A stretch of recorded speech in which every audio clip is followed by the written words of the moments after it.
ਹਰਵਿੰਦਰ ਪੰਡਾਲ ਦਾ novel ਹੈ ਮੈਲੀ ਮਿੱਟੀ। ਪਿਘਲਦੇ ਜੰਮਦੇ ਵੇਲਿਆਂ ਦੀ ਬਾਤ। ਪਹਿਲਾ ਅੰਗ ਤਾਪ। ਪਿਛਲੇ 4 ਦਿਨਾਂ ਤੋਂ ਖੁਸ਼ਵੰਤ ਮੰਜੇ ਤੋਂ ਨਹੀਂ ਸੀ ਉੱਠਿਆ। ਉਹਦਾ ਤਾਪ ਹੀ ਨਹੀਂ ਸੀ ਟੁੱਟ ਰਿਹਾ। ਉਹਨੂੰ ਆਪਣੇ ਬਚਪਨ ਦੇ ਮਿੱਤਰ ਰਾਮੀ ਦੀ ਗੱਲ ਯਾਦ ਆ ਰਹੀ ਸੀ, ਜੋ ਆਖਦਾ ਹੁੰਦਾ ਸੀ, ਕੋਈ ਨਹੀਂ ਪੁੱਤ, ਜਿੱਦਣ ਸਿਰ ਤੇ ਪਈ ਉਦਣ ਪਤਾ ਲੱਗੂ। ਦੇਖੀ ਕਿੱਦਾਂ ਸਿਰ ਘੁਮਾਉਂਦਾ ਤੂੰ ਵੀ। ਜਿਸ ਸਿਰ 'ਚ ਘੁਮਾਉਣ ਦੀ ਗੱਲ ਉਹ ਕਰਦਾ ਹੁੰਦਾ ਸੀ, ਖੁਸ਼ਵੰਤ ਨੇ ਉਦਾਂ ਸਿਰ ਨਹੀਂ ਸੀ ਘੁਮਾਇਆ। ਪਰ ਜਿਵੇਂ ਉਹਦਾ ਸਿਰ ਘੁੰਮ ਰਿਹਾ ਸੀ, ਉਹ ਵੀ ਕਿਸੇ ਆਫਤ ਤੋਂ ਘੱਟ ਨਹੀਂ ਸੀ। ਕਵਿਤਾ ਨੂੰ ਤਾਂ ਸੱਚਮੁੱਚ ਚਿੰਤਾ ਹੋਣ ਲੱਗ ਪਈ ਸੀ। ਉਹਦੇ ਆਖਣ ਦੇ ਬਾਵਜੂਦ ਖੁਸ਼ਵੰਤ ਕਿਸੇ ਡਾਕਟਰ ਕੋਲ ਨਹੀਂ ਸੀ ਗਿਆ। ਸਵੇਰੇ ਸ਼ਾਮ ਕਰੋਸੀਨ ਦਾ ਹੀ ਕੁਦਰਤ ਦੇ ਪ੍ਰਸ਼ਾਦ ਵਾਂਗ ਸੇਵਨ ਕਰਦਾ ਰਿਹਾ ਸੀ। ਇਹ ਤਾਪ ਵੀ ਬੜੀ ਅਜੀਬ ਸ਼ੈ ਹੈ। ਕਦੇ ਵੀ ਬੰਦੇ ਨੂੰ ਚੜ ਜਾਂਦਾ ਹੈ। ਮਾੜਾ ਮੋਟਾ ਜ਼ੁਕਾਮ ਹੋਵੇ ਜਾਂ ਡੇਂਗੀ, ਉਂਝ ਆਪਣੀ ਜ਼ੁਬਾਨ 'ਚ ਅਸੀਂ ਡੇਂਗੂ ਕਹਿੰਦੇ ਹਾਂ। ਕਿਸੇ ਤੀਵੀਂ ਮਾਣੀ ਦੇ ਹੱਥੋਂ ਨਹੀਂ ਅਸੀਂ ਮਰਦੇ। ਪੇਟ ਖਰਾਬ ਹੋਵੇ ਜਾਂ ਕਿਤੇ ਤੱਤਾ ਠੰਡਾ ਹੀ ਹੋ ਜਾਏ, ਇਹ ਤਾਪ ਝੱਟ ਆ ਚੜ੍ਹਦਾ ਹੈ, ਬੰਦੇ ਨੂੰ ਅੱਧ ਮਰਿਆ ਕਰ ਦਿੰਦਾ ਹੈ। ਅੱਧ ਮਰੇ ਹੋਣ ਵਿੱਚ ਵੀ ਅੱਧੀ ਮੌਤ ਵਰਗਾ ਸਵਾਦ ਹੁੰਦਾ ਹੈ। ਖੁਸ਼ਵੰਤ ਨੇ ਇਹ ਸਵਾਦ ਲੈਂਦੇ ਬੜੇ ਮਿੱਤਰ ਦੇਖੇ ਸੀ। ਕੰਮ ਜਾਂ ਪੜ੍ਹਾਈ ਦੀ ਪਰਵਾਹ ਕੀਤੇ ਬਿਨਾਂ ਮੰਜੇ ਤੇ ਬਿਮਾਰ ਪਏ। ਨਾ ਨੋਟਸ ਬਣਾਉਣ ਜਾਂ ਪੜ੍ਹਨ ਦੀ ਚਿੰਤਾ, ਨਾ ਖਾਣ ਪੀਣ ਦੀ। ਬਸ ਕੋਲ ਹੱਥ ਯੰਤਰ ਚਾਹੀਦਾ ਹੈ, ਜਿਸ ਰਾਹੀਂ ਮਿੱਤਰਾਂ ਨੂੰ ਹਰ ਅੱਧੇ ਘੰਟੇ ਬੁਖਾਰ ਦਾ ਸਿੱਧਾ ਪ੍ਰਸਾਰਣ ਕੀਤਾ ਜਾ ਸਕੇ। ਬਿਸਤਰ ਤੇ ਲੇਟਿਆਂ ਦੀਆਂ ਕੁਝ ਕਲਾਸਿਕ ਸੈਲਫੀਆਂ ਰਿਲੀਜ਼ ਕੀਤੀਆਂ ਜਾ ਸਕਣ। ਪਰ ਖੁਸ਼ਵੰਤ ਤਾਪ ਚੜ੍ਹਨ ਦੇ ਅਨੁਭਵ ਨੂੰ ਤਰਸਦਾ ਰਹਿੰਦਾ। ਉਹਨੂੰ ਤਾਪ ਛੇਤੀ ਨਹੀਂ ਸੀ ਚੜ੍ਹਦਾ। ਹੁਣ ਵੀ ਕਈ ਵਰ੍ਹਿਆਂ ਬਾਅਦ ਚੜ੍ਹਿਆ ਸੀ। ਉਹਦੇ ਚੇਤਿਆਂ 'ਚ ਸਿਰਫ ਬਚਪਨ ਦੀਆਂ ਕੁਝ ਘਟਨਾਵਾਂ ਹਨ। ਇੱਕ ਵਾਰ ਉਹਨੂੰ ਟਾਈਫਾਇਡ ਹੋਇਆ ਸੀ। ਉਹ ਕਈ ਦਿਨ ਸਕੂਲ ਨਹੀਂ ਸੀ ਜਾ ਸਕਿਆ। ਭੱਠ ਵਾਂਗ ਤਪਦਿਆਂ ਵੇਖ ਪਾਪਾ, ਖੁਸ਼ਵੰਤ ਨੂੰ ਨਹੀਂ ਪਤਾ ਉਹ ਤੇ ਦੀਸ਼ੀ ਆਪਣੇ ਪਿਓ ਨੂੰ ਪਾਪਾ ਕਿਉਂ ਕਹਿੰਦੇ ਸੀ, ਉਹਨੂੰ ਸਾਈਕਲ ਦੇ ਅਗਲੇ ਡੰਡੇ ਤੇ ਬਿਠਾ ਅੱਡੇ ਵਾਲੇ ਡਾਕਟਰ ਕੋਲ ਲੈ ਗਿਆ। ਇਸ ਡਾਕਟਰ ਦਾ ਨਾਮ ਪਤਾ ਨਹੀਂ ਕੀ ਸੀ। ਉਹਨੇ ਆਪਣੀ ਦੁਕਾਨ ਦੇ ਬਾਹਰ ਵੀ ਕੋਈ ਬੋਰਡ ਨਹੀਂ ਸੀ ਲਾਇਆ। ਪਿੰਡ ਦੇ ਲੋਕਾਂ ਲਈ ਉਹਦਾ ਨਾਂ ਡਾਕਟਰ ਹੀ ਸੀ। ਖੁਸ਼ਵੰਤ ਨੇ ਇਸ ਡਾਕਟਰ ਨੂੰ ਕਈ ਵਾਰ ਸਾਈਕਲ ਤੇ ਆਉਂਦਿਆਂ ਜਾਂਦਿਆਂ ਵੇਖਿਆ ਸੀ। ਪਿਛਲੇ ਕੈਰੀਅਰ ਉੱਤੇ ਹਮੇਸ਼ਾ ਇੱਕ ਬੈਗ ਹੁੰਦਾ, ਜ਼ਰੂਰ ਇਸ 'ਚ ਥਰਮਾਮੀਟਰ, ਪੱਟੀਆਂ, ਦਵਾਈਆਂ ਤੇ ਟੀਕੇ ਹੁੰਦੇ ਹੋਣਗੇ। ਉਹ ਅੰਦਾਜ਼ਾ ਲਾਉਂਦਾ ਹਰੇਕ ਬਿਮਾਰੀ ਦਾ ਤੋੜ। ਤਾਈਓਂ ਤਾਂ ਉਹਨਾਂ ਦੇ ਪਿੰਡੋਂ ਕਿਸੇ ਨੂੰ ਸ਼ਹਿਰ ਜਾਣ ਦੀ ਲੋੜ ਨਹੀਂ ਸੀ ਪੈਂਦੀ, ਮਰਨ ਲਈ ਵੀ ਨਹੀਂ। ਮੌਤ ਆਉਣ ਤੇ ਵੀ ਉਹ ਪਿੰਡ ਦੇ ਡਾਕਟਰ ਦੀ ਨਿਗਰਾਨੀ 'ਚ ਹੀ ਸ਼ਾਂਤੀ ਨਾਲ ਮਰ ਜਾਂਦੇ ਸਨ। ਫਿਕਸੋ ਲਾ ਕੇ ਬੰਨੀ ਦਾੜੀ ਵਾਲਾ ਇਹ ਡਾਕਟਰ ਨੇੜੇ ਦੇ ਸ਼ਹਿਰ 'ਚੋਂ ਇੱਥੇ ਮਰੀਜ਼ ਵੇਖਣ ਆਉਂਦਾ ਸੀ। ਸਾਫ਼ ਸੁਥਰੇ ਕੱਪੜਿਆਂ ਵਾਲਾ, ਨਹੀਂ ਤਾਂ ਪਿੰਡ ਦੇ ਜਵਾਕਾਂ, ਜਵਾਨਾਂ ਤੇ ਬੁੱਢਿਆਂ ਦੇ ਲੀੜੇ ਤਾਂ ਹਰ ਵੇਲੇ ਕੱਪੜੇ ਧੋਣ ਵਾਲੇ ਸਾਬਣ ਦੀ ਚਾਕੀ ਨੂੰ ਤਰਸਦੇ ਜਾਪਦੇ। ਡਾਕਟਰ ਨੇ ਥਰਮਾਮੀਟਰ ਲਾ ਖੁਸ਼ਵੰਤ ਦਾ ਤਾਪ ਜਾਚਿਆ। ਅੱਖਾਂ ਚੁੰਨੀਆਂ ਕਰ ਥਰਮਾਮੀਟਰ ਵਿਚਲੇ ਪਾਰੇ ਨੂੰ ਵੇਖਣ ਦੀ ਕੋਸ਼ਿਸ਼ ਕਰਦਿਆਂ ਕੁਝ ਚਿੰਤਾ 'ਚ ਜਾਪਿਆ। ਨਾਲ ਦੀ ਹਲਵਾਈ ਦੀ ਦੁਕਾਨ ਵੱਲ ਇਸ਼ਾਰਾ ਕਰਕੇ ਉਹਨੇ ਭਾਪੇ ਨੂੰ ਕੁਝ ਆਖਿਆ। ਉਹਨੂੰ ਜਾਪਿਆ ਡਾਕਟਰ ਨੇ ਕਿਹਾ ਬਰਫੀ ਲਿਆਓ। ਸ਼ਾਇਦ ਬੁਖਾਰ ਚੜ੍ਹਨ ਕਰਕੇ ਉਹਨੂੰ ਖਾਣ ਲਈ ਬਰਫੀ ਮਿਲਣ ਵਾਲੀ ਸੀ। ਉਹਦੇ ਬੁਖਾਰ ਮਾਰੇ ਮੂੰਹ ਵਿੱਚ ਵੀ ਪਾਣੀ ਆ ਗਿਆ। ਪਰ ਭਾਪੇ ਦੀ ਹੱਥ 'ਚ ਬਰਫੀ ਨਹੀਂ, ਬਰਫ਼ ਸੀ। ਇਸ ਬਰਫ਼ ਦੀਆਂ ਪੱਟੀਆਂ ਕਰ ਕਰ ਡਾਕਟਰ ਨੇ ਉਹਦਾ ਤਾਪ ਹੇਠਾਂ ਲਾਇਆ ਸੀ। ਇੱਕ ਹੋਰ ਮੌਕੇ ਉਹਨੂੰ ਪਿੰਡ ਦੇ ਰੁਲਦਾ ਸਿੰਘ ਡਾਕਟਰ ਨੂੰ ਦਿਖਾਇਆ ਗਿਆ ਸੀ। ਰੁਲਦਾ ਸਿੰਘ ਪਿੰਡ ਦੇ ਘੁਮਿਆਰਾਂ ਦੇ ਇੱਕ ਟੱਬਰ 'ਚੋਂ ਸੀ, ਜਿਹਨੇ ਕੁਝ ਵਰ੍ਹੇ ਸ਼ਹਿਰ ਦੇ ਕਿਸੇ ਡਾਕਟਰ ਤੋਂ ਕੰਮ ਸਿੱਖਿਆ ਸੀ। ਪਿੰਡ ਦੇ ਲੋਕ ਉਹਨੂੰ ਡਾਕਟਰ ਸਾਹਿਬ ਨਹੀਂ, ਰੁਲਦਾ ਸਿੰਘ ਡਾਕਟਰ ਆਖਦੇ। ਉਹ ਹਰ ਕਿਸੇ ਦਾ ਇਲਾਜ ਟੀਕਾ ਲਾ ਕੇ ਕਰਦਾ। ਉਹਦੇ ਹੱਥ 'ਚ ਹਰ ਵੇਲੇ ਟੀਕਾ, ਉਦੋਂ ਅਜੇ ਸਰਿੰਜ ਨੂੰ ਟੀਕਾ ਹੀ ਕਹਿੰਦੇ ਸੀ, ਹੁੰਦਾ, ਜਿਸ 'ਚੋਂ ਵਾਧੂ ਹਵਾ ਕੱਢਦਾ ਰਹਿੰਦਾ। ਕੋਲ ਬਲਦੇ ਸਟੋਵ ਉੱਤੇ ਹੋਰ ਟੀਕੇ ਰਿੱਝਦੇ ਰਹਿੰਦੇ। ਪਿੰਡ ਦੇ ਆਮ ਲੋਕ ਰੁਲਦਾ ਸਿੰਘ ਤੋਂ ਹੀ ਦਵਾਈ ਲੈਂਦੇ ਸੀ, ਜਾਂ ਕਹਿ ਲਓ ਟੀਕੇ ਲਵਾਉਂਦੇ ਸੀ। ਰੁਲਦਾ ਸਿੰਘ ਤੇ ਉਹਨਾਂ ਦੇ ਲੀੜਿਆਂ 'ਚ ਜ਼ਿਆਦਾ ਫਰਕ ਨਹੀਂ ਸੀ। ਉਹ ਬਿਮਾਰ ਠਮਾਰ ਨੂੰ ਵੇਖਣ ਲਈ ਘਰਾਂ 'ਚ ਵੀ ਆ ਜਾਂਦਾ ਸੀ। ਘਰ ਬੇਸੁੱਧ ਪਏ ਜਾਂ ਮਰੇ ਮਰੀਜ਼ ਦੀ ਉਹ ਨਬਜ਼ ਹੀ ਟੋਂਦਾ। ਉਹਨੂੰ ਪਤਾ ਹੁੰਦਾ ਸੀ ਕਿ ਸਿਰਫ ਨਬਜ਼ ਵੇਖਣ ਲਈ ਹੀ ਉਹਨੂੰ ਬੁਲਾਇਆ ਗਿਆ, ਸ਼ੱਕ ਕੱਢਣ ਲਈ। ਬਾਕੀ ਸਭ ਤਾਂ ਸਾਫ਼ ਹੀ ਹੁੰਦਾ ਸੀ। ਸੋ ਬਾਕੀ ਪਿੰਡ ਵਾਂਗ ਉਹਨੇ ਵੀ ਰੁਲਦਾ ਸਿੰਘ ਡਾਕਟਰ ਦੇ ਟੀਕੇ ਦਾ ਸਵਾਦ ਦੇਖ ਲਿਆ ਸੀ। ਇਹ ਰੁਲਦਾ ਸਿੰਘ ਡਾਕਟਰ ਕੁਝ ਵਰ੍ਹਿਆਂ ਪਿੱਛੋਂ ਮਰ ਗਿਆ। ਖੁਸ਼ਵੰਤ ਉਦੋਂ ਕਾਲਜ ਪੜ੍ਹਦਿਆਂ ਹੋਸਟਲ ਹੀ ਰਹਿੰਦਾ ਸੀ, ਇਸ ਲਈ ਡਾਕਟਰ ਉਹਦੀ ਜਾਣਕਾਰੀ ਦੇ ਗੁਦਾਮ ਵਿੱਚੋਂ ਕਈ ਦਿਨਾਂ ਬਾਅਦ ਮਰਿਆ। ਬਾਅਦ 'ਚ ਸਮੇਂ-ਸਮੇਂ ਉਹਨੂੰ ਕਈ ਜਾਣਕਾਰੀਆਂ ਮਿਲਦੀਆਂ ਰਹੀਆਂ। ਰੁਲਦਾ ਸਿੰਘ ਡਾਕਟਰ ਦੇ ਟੀਕੇ ਉਹਦੇ 10 ਪੜ੍ਹੇ ਮੁੰਡੇ ਜਿੰਦਰ ਨੇ ਸਾਂਭ ਲਏ ਸੀ। ਆਪਣੇ ਪਿਓ ਰੁਲਦਾ ਸਿੰਘ ਡਾਕਟਰ ਦੀ ਨਬਜ਼ ਉਹਨੇ ਹੀ ਟੋਈ ਸੀ। ਹੁਣ ਸ਼ਹਿਰੋਂ ਰੰਗ ਬਰੰਗੀਆਂ ਦਵਾਈਆਂ ਜਿੰਦਰ ਦੀ ਦੁਕਾਨ ਤੇ ਆਉਣ ਲੱਗੀਆਂ ਸੀ। ਪਤਾ ਨਹੀਂ ਕਿਉਂ ਪਿੰਡ ਵਾਲਿਆਂ ਨੇ ਨਾ ਕਦੇ ਉਹਨੂੰ ਡਾਕਟਰ ਆਖਿਆ, ਨਾ ਹੀ ਪਿਓ ਰੁਲਦਾ ਸਿੰਘ ਵਾਂਗ ਉਹਦੇ ਨਾਂ ਨਾਲ ਡਾਕਟਰ ਲਾਇਆ। ਜਿੰਦਰ ਦੀ ਦੁਕਾਨ ਤੇ ਰੌਣਕ ਹੋਣ ਲੱਗੀ। ਟੀਕੇ ਹੋਰ ਰੰਗਾਂ ਤੇ ਵੀ ਲੱਗਣ ਲੱਗ ਪਏ। ਪਿੰਡ ਦੀ ਮੰਡੀਰ ਘਰਦਿਆਂ ਖੂੰਜਿਆਂ ਖੁਰਲਿਆਂ 'ਚੋਂ ਹੂੰਝ ਕੇ ਕੁਝ ਰੁਪਈਏ ਲੱਭਦੀ ਤੇ ਜਿੰਦਰ ਦੀ ਦੁਕਾਨ ਤੇ ਪਹੁੰਚ ਜਾਂਦੀ। ਉਦੋਂ ਅਜੇ ਭਲੇ ਦਿਨ ਸਨ। ਸਧਾਰਨ ਗਰੀਬ ਕਦੇ-ਕਦੇ ਟੀਕਾ ਲਵਾ ਕੇ ਆਪਣੀ ਗਰੀਬੀ ਰੇਖਾ ਤੋਂ ਉੱਚਾ ਉੱਠ ਸਕਦਾ ਸੀ। ਇੱਕ ਦਿਨ ਜਿੰਦਰ ਨੇ ਆਪਣੇ ਆਪ ਨੂੰ ਵੀ ਟੀਕਾ ਲਾ ਕੇ ਦੇਖਿਆ। ਇਹ ਤਾਂ ਨਾੜਾਂ 'ਚ ਅੰਮ੍ਰਿਤ ਫਿਰਨ ਵਾਂਗ ਸੀ। ਉਹ ਇਹ ਅੰਮ੍ਰਿਤ ਦੂਜਿਆਂ ਨੂੰ ਹੀ ਵਰਤਾਈ ਜਾ ਰਿਹਾ ਸੀ। ਹੁਣ ਉਹਦੀਆਂ ਆਪਣੀਆਂ ਨਾੜਾਂ 'ਚ ਰੋਜ਼ ਅੰਮ੍ਰਿਤ ਵਹਿਣ ਲੱਗਾ। ਪਹਿਲਾਂ ਘਰ ਆਉਂਦੇ ਟਕਿਆਂ ਨੂੰ ਦੇਖ ਖੁਸ਼ ਹੁੰਦੀ ਉਹਦੀ ਘਰ ਵਾਲੀ ਹੁਣ ਉਹਦੇ ਨਾਲ ਕਲੇਸ਼ ਕਰਨ ਲੱਗੀ। ਜਿੰਦਰ ਦੇ ਜਿਸਮ 'ਚ ਉਹਨੂੰ ਅਜੀਬ ਜੀ ਬੂ ਆਉਣ ਲੱਗੀ ਸੀ। ਜਿਵੇਂ ਹੀ ਬਿਮਾਰ ਬੰਦੇ ਉਹਨਾਂ ਦੀ ਦੁਕਾਨ 'ਚ ਛੱਡ ਜਾਂਦੇ ਸੀ, ਪਰ ਹੁਣ ਤਾਂ ਇਹ ਬੂ ਉਹਦੇ ਘਰ ਵਾਲੇ ਦੇ ਜਿਸਮ 'ਚ ਵੀ ਰਚ ਗਈ ਸੀ। ਉਹਨੂੰ ਲੱਗਣ ਲੱਗਾ ਜਿਵੇਂ ਉਹ ਹਰ ਰੋਜ਼ ਕਿਸੇ ਬਦਬੂ ਮਾਰਦੀ ਲੋਥ ਨਾਲ ਇੱਕੋ ਕਮਰੇ 'ਚ ਸੌਂਦੀ ਹੈ। ਵਿਆਹ ਦੇ ਇਹਨਾਂ ਵਰ੍ਹਿਆਂ 'ਚ ਅਜੇ ਉਹਦੇ ਕੋਈ ਨਿਆਣਾ ਨਹੀਂ ਸੀ ਜੰਮਿਆ ਤੇ ਹੁਣ ਨਿਆਣਾ ਜੰਮਣ ਦੀ ਸੰਭਾਵਨਾ ਉਂਝ ਹੀ ਮੁੱਕ ਗਈ ਸੀ।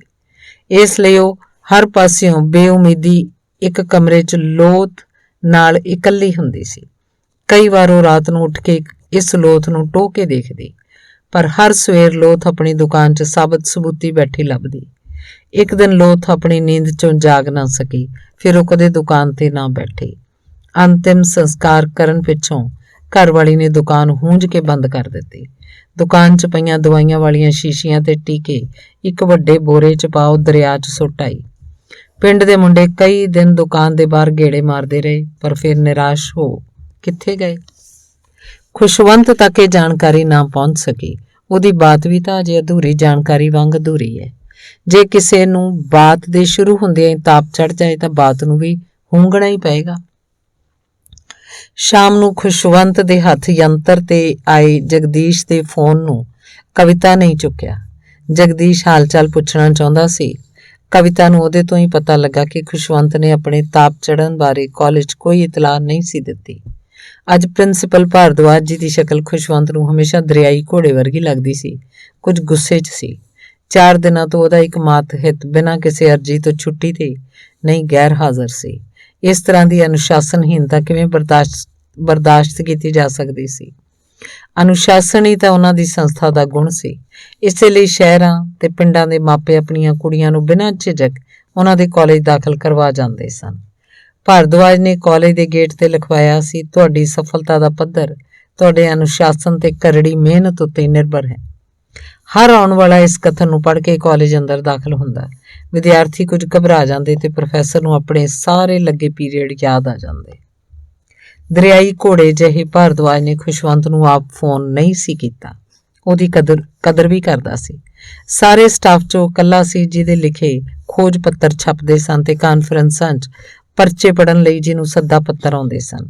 ਯੂਨੀਵਰਸਿਟੀਆਂ ਦਾ ਕਮਿਸ਼ਨ ਜਦੋਂ ਦਰਜੇਬੰਦੀ ਕਰਦਾ ਤਾਂ ਖੁਸ਼ਵੰਤ ਕਰਕੇ ਹੀ ਉਹਨਾਂ ਦੇ ਕਾਲਜ ਦੇ ਕੁਝ ਅੰਕ ਵੱਧਦੇ।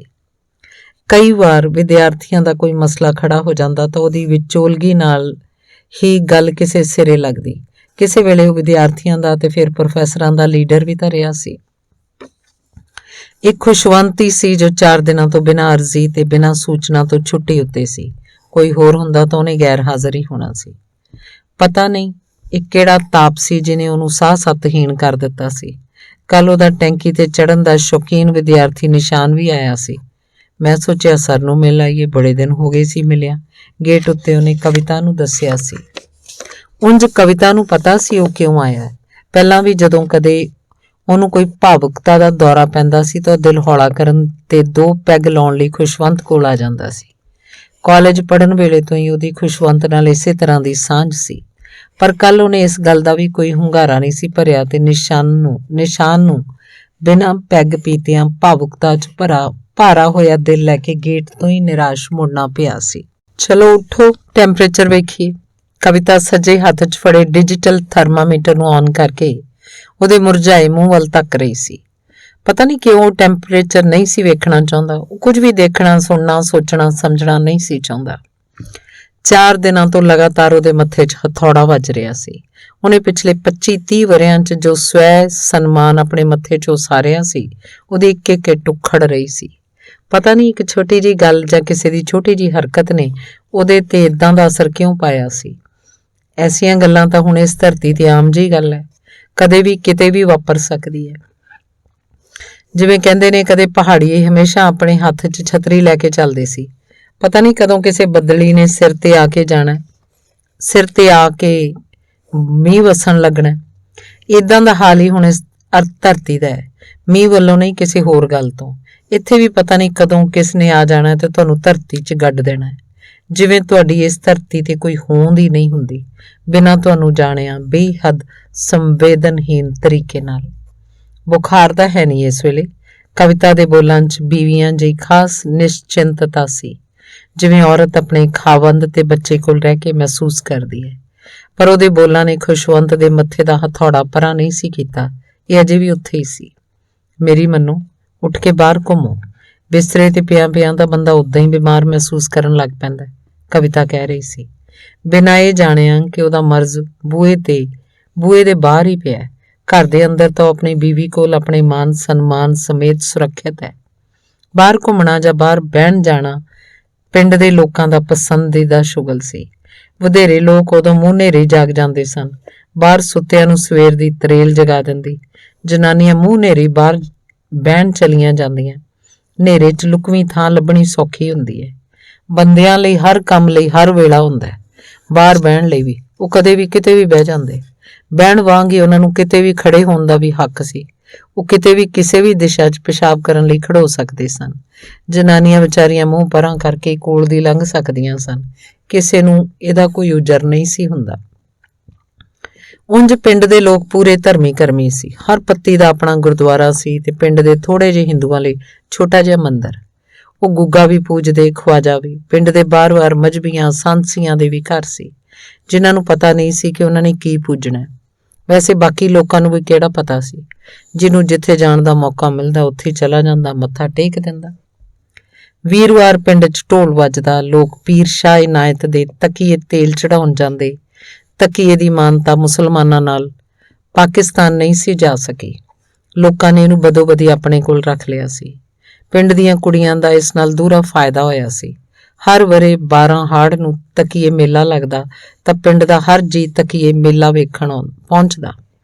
ਪਿੰਡ ਦੀਆਂ ਕੁੜੀਆਂ ਨੂੰ ਨਵੇਂ ਸੂਟ ਪਾ ਕੇ ਘਰੋਂ ਨਿਕਲਣ ਦਾ ਮੌਕਾ ਜੁੜਦਾ। ਪੀਰ ਸ਼ਾਹ ਇਨਾਇਤ ਦੇ ਤਕੀਏ ਤੇ ਜਾਣ ਤੋਂ ਨਾ ਕੋਈ ਪਿਓ ਰੋਕਦਾ, ਨਾ ਕੋਈ ਭਰਾ। ਆਮ ਵੀਰਵਾਰ ਤਾਂ ਕੁੜੀਆਂ ਨੂੰ ਘਰ ਪਾਉਣ ਵਾਲੇ ਕੱਪੜੇ ਪਾ ਕੇ ਹੀ ਜਾਣਾ ਪੈਂਦਾ ਸੀ। ਕੁੜੀਆਂ ਨਵੇਂ ਸੂਟ 'ਚ ਖਿੜੀਆਂ ਗਲੀਆਂ 'ਚ ਭੱਜੀਆਂ ਫਿਰਦੀਆਂ।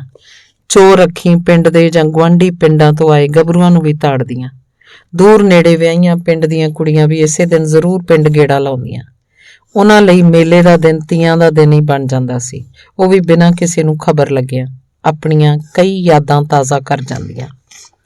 ਪੀਰ ਸ਼ਾਹ ਇਨਾਇਤ ਦਾ ਪਿੰਡ ਉੱਤੇ ਬੜਾ ਅਹਿਸਾਨ ਸੀ। ਕਹਿੰਦੇ ਨੇ ਕਿ ਕਦੇ ਦਰਿਆ ਪਿੰਡ ਦੇ ਐਨ ਨੇੜੇ ਵਗਦਾ ਸੀ। ਹਰ ਵਰੇ ਬਰਸਾਤਾਂ 'ਚ ਹੜ੍ਹ ਆਉਣ ਕਾਰਨ ਲੋਕਾਂ ਦੇ ਖੇਤ ਘਰ ਸਭ ਰੁੜ ਜਾਂਦੇ। ਪੀਰ ਨੇ ਖਵਾਜੇ ਨੂੰ ਧਿਆ ਕੇ ਦਰਿਆ ਨੂੰ ਪਿੰਡ ਤੋਂ 2 ਕੋਹ ਦੂਰ ਜਾਣ ਲਈ ਕਿਹਾ। ਦਰਿਆ ਅੜ ਗਿਆ। ਉਹ ਕਿਹੜਾ ਆਪਣੇ ਆਪ ਨੂੰ ਪੀਰ ਨਾਲੋਂ ਛੋਟਾ ਸਮਝਦਾ ਸੀ। ਉਹਦੀ ਹਿੰਡ ਦਾ ਸਵਾਲ ਬਣ ਗਿਆ। ਅਖੀਰ ਉਹਨੇ ਪੀਰ ਦੀ ਗੱਲ ਇਸ ਸ਼ਰਤ ਤੇ ਮੰਨੀ ਕਿ ਪੀਰ ਵੀ ਪਿੰਡ ਤੋਂ 2 ਕੋਹ ਦੂਰ ਚਲਾ ਜਾਏਗਾ।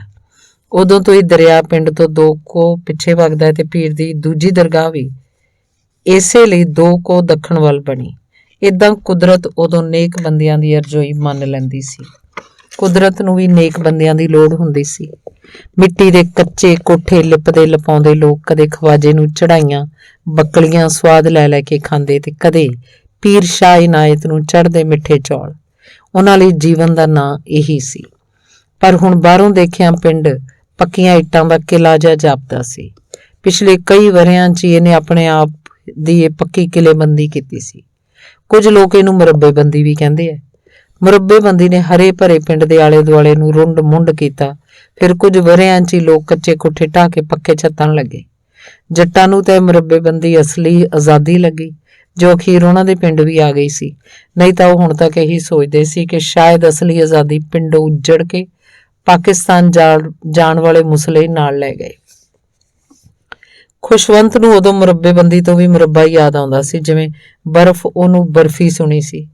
1-2 ਵਾਰ ਉਹ ਮਾਂ ਨੂੰ ਬੀਬੀ ਕਹਿੰਦੇ ਸੀ, ਪਰ ਇਹਦਾ ਵੀ ਪਤਾ ਨਹੀਂ ਕਿਉਂ ਨੇ ਉਹਦੇ ਕੋਲੋਂ ਖੱਤਰੀਆਂ ਦੀ ਹੱਟੀ ਤੋਂ ਮੁਰੱਬਾ ਮੰਗਵਾ ਕੇ ਖਾਧਾ ਸੀ। ਲਿਆਉਣ ਦੀ ਕੀਤੀ ਮਿਹਨਤ ਦਾ ਮੁੱਲ ਉਹਨੂੰ ਮੁਰੱਬੇ ਦੀ ਇੱਕ ਫਾੜੀ ਮਿਲਿਆ ਸੀ। ਬਚਪਨ 'ਚ ਖਾਧੇ ਮੁਰੱਬੇ ਦਾ ਸਵਾਦ ਦੇਰ ਤੱਕ ਉਹਦੀ ਜੀਭ 'ਚ ਘੁਲਿਆ ਰਿਹਾ। ਉਦੋਂ ਹੋਰ ਕਿਸੇ ਮੁਰੱਬੇ ਨੂੰ ਜਾਣਦਾ ਵੀ ਨਹੀਂ ਸੀ। ਨਾ ਤਾਂ ਉਹਦੇ ਬਾਪੂ ਕੋਲ ਜ਼ਮੀਨ ਸੀ, ਨਾ ਹੀ ਉਹ ਅੰਗਰੇਜ਼ਾਂ ਦੇ ਵੇਲੇ ਜੰਮਿਆ ਸੀ, ਜਦੋਂ ਬਾਗੀਆਂ ਦੀ ਸੂਹ ਦੇਣ ਬਦਲੇ ਮੁਰੱਬੇ ਮਿਲ ਜਾਇਆ ਕਰਦੇ ਸੀ।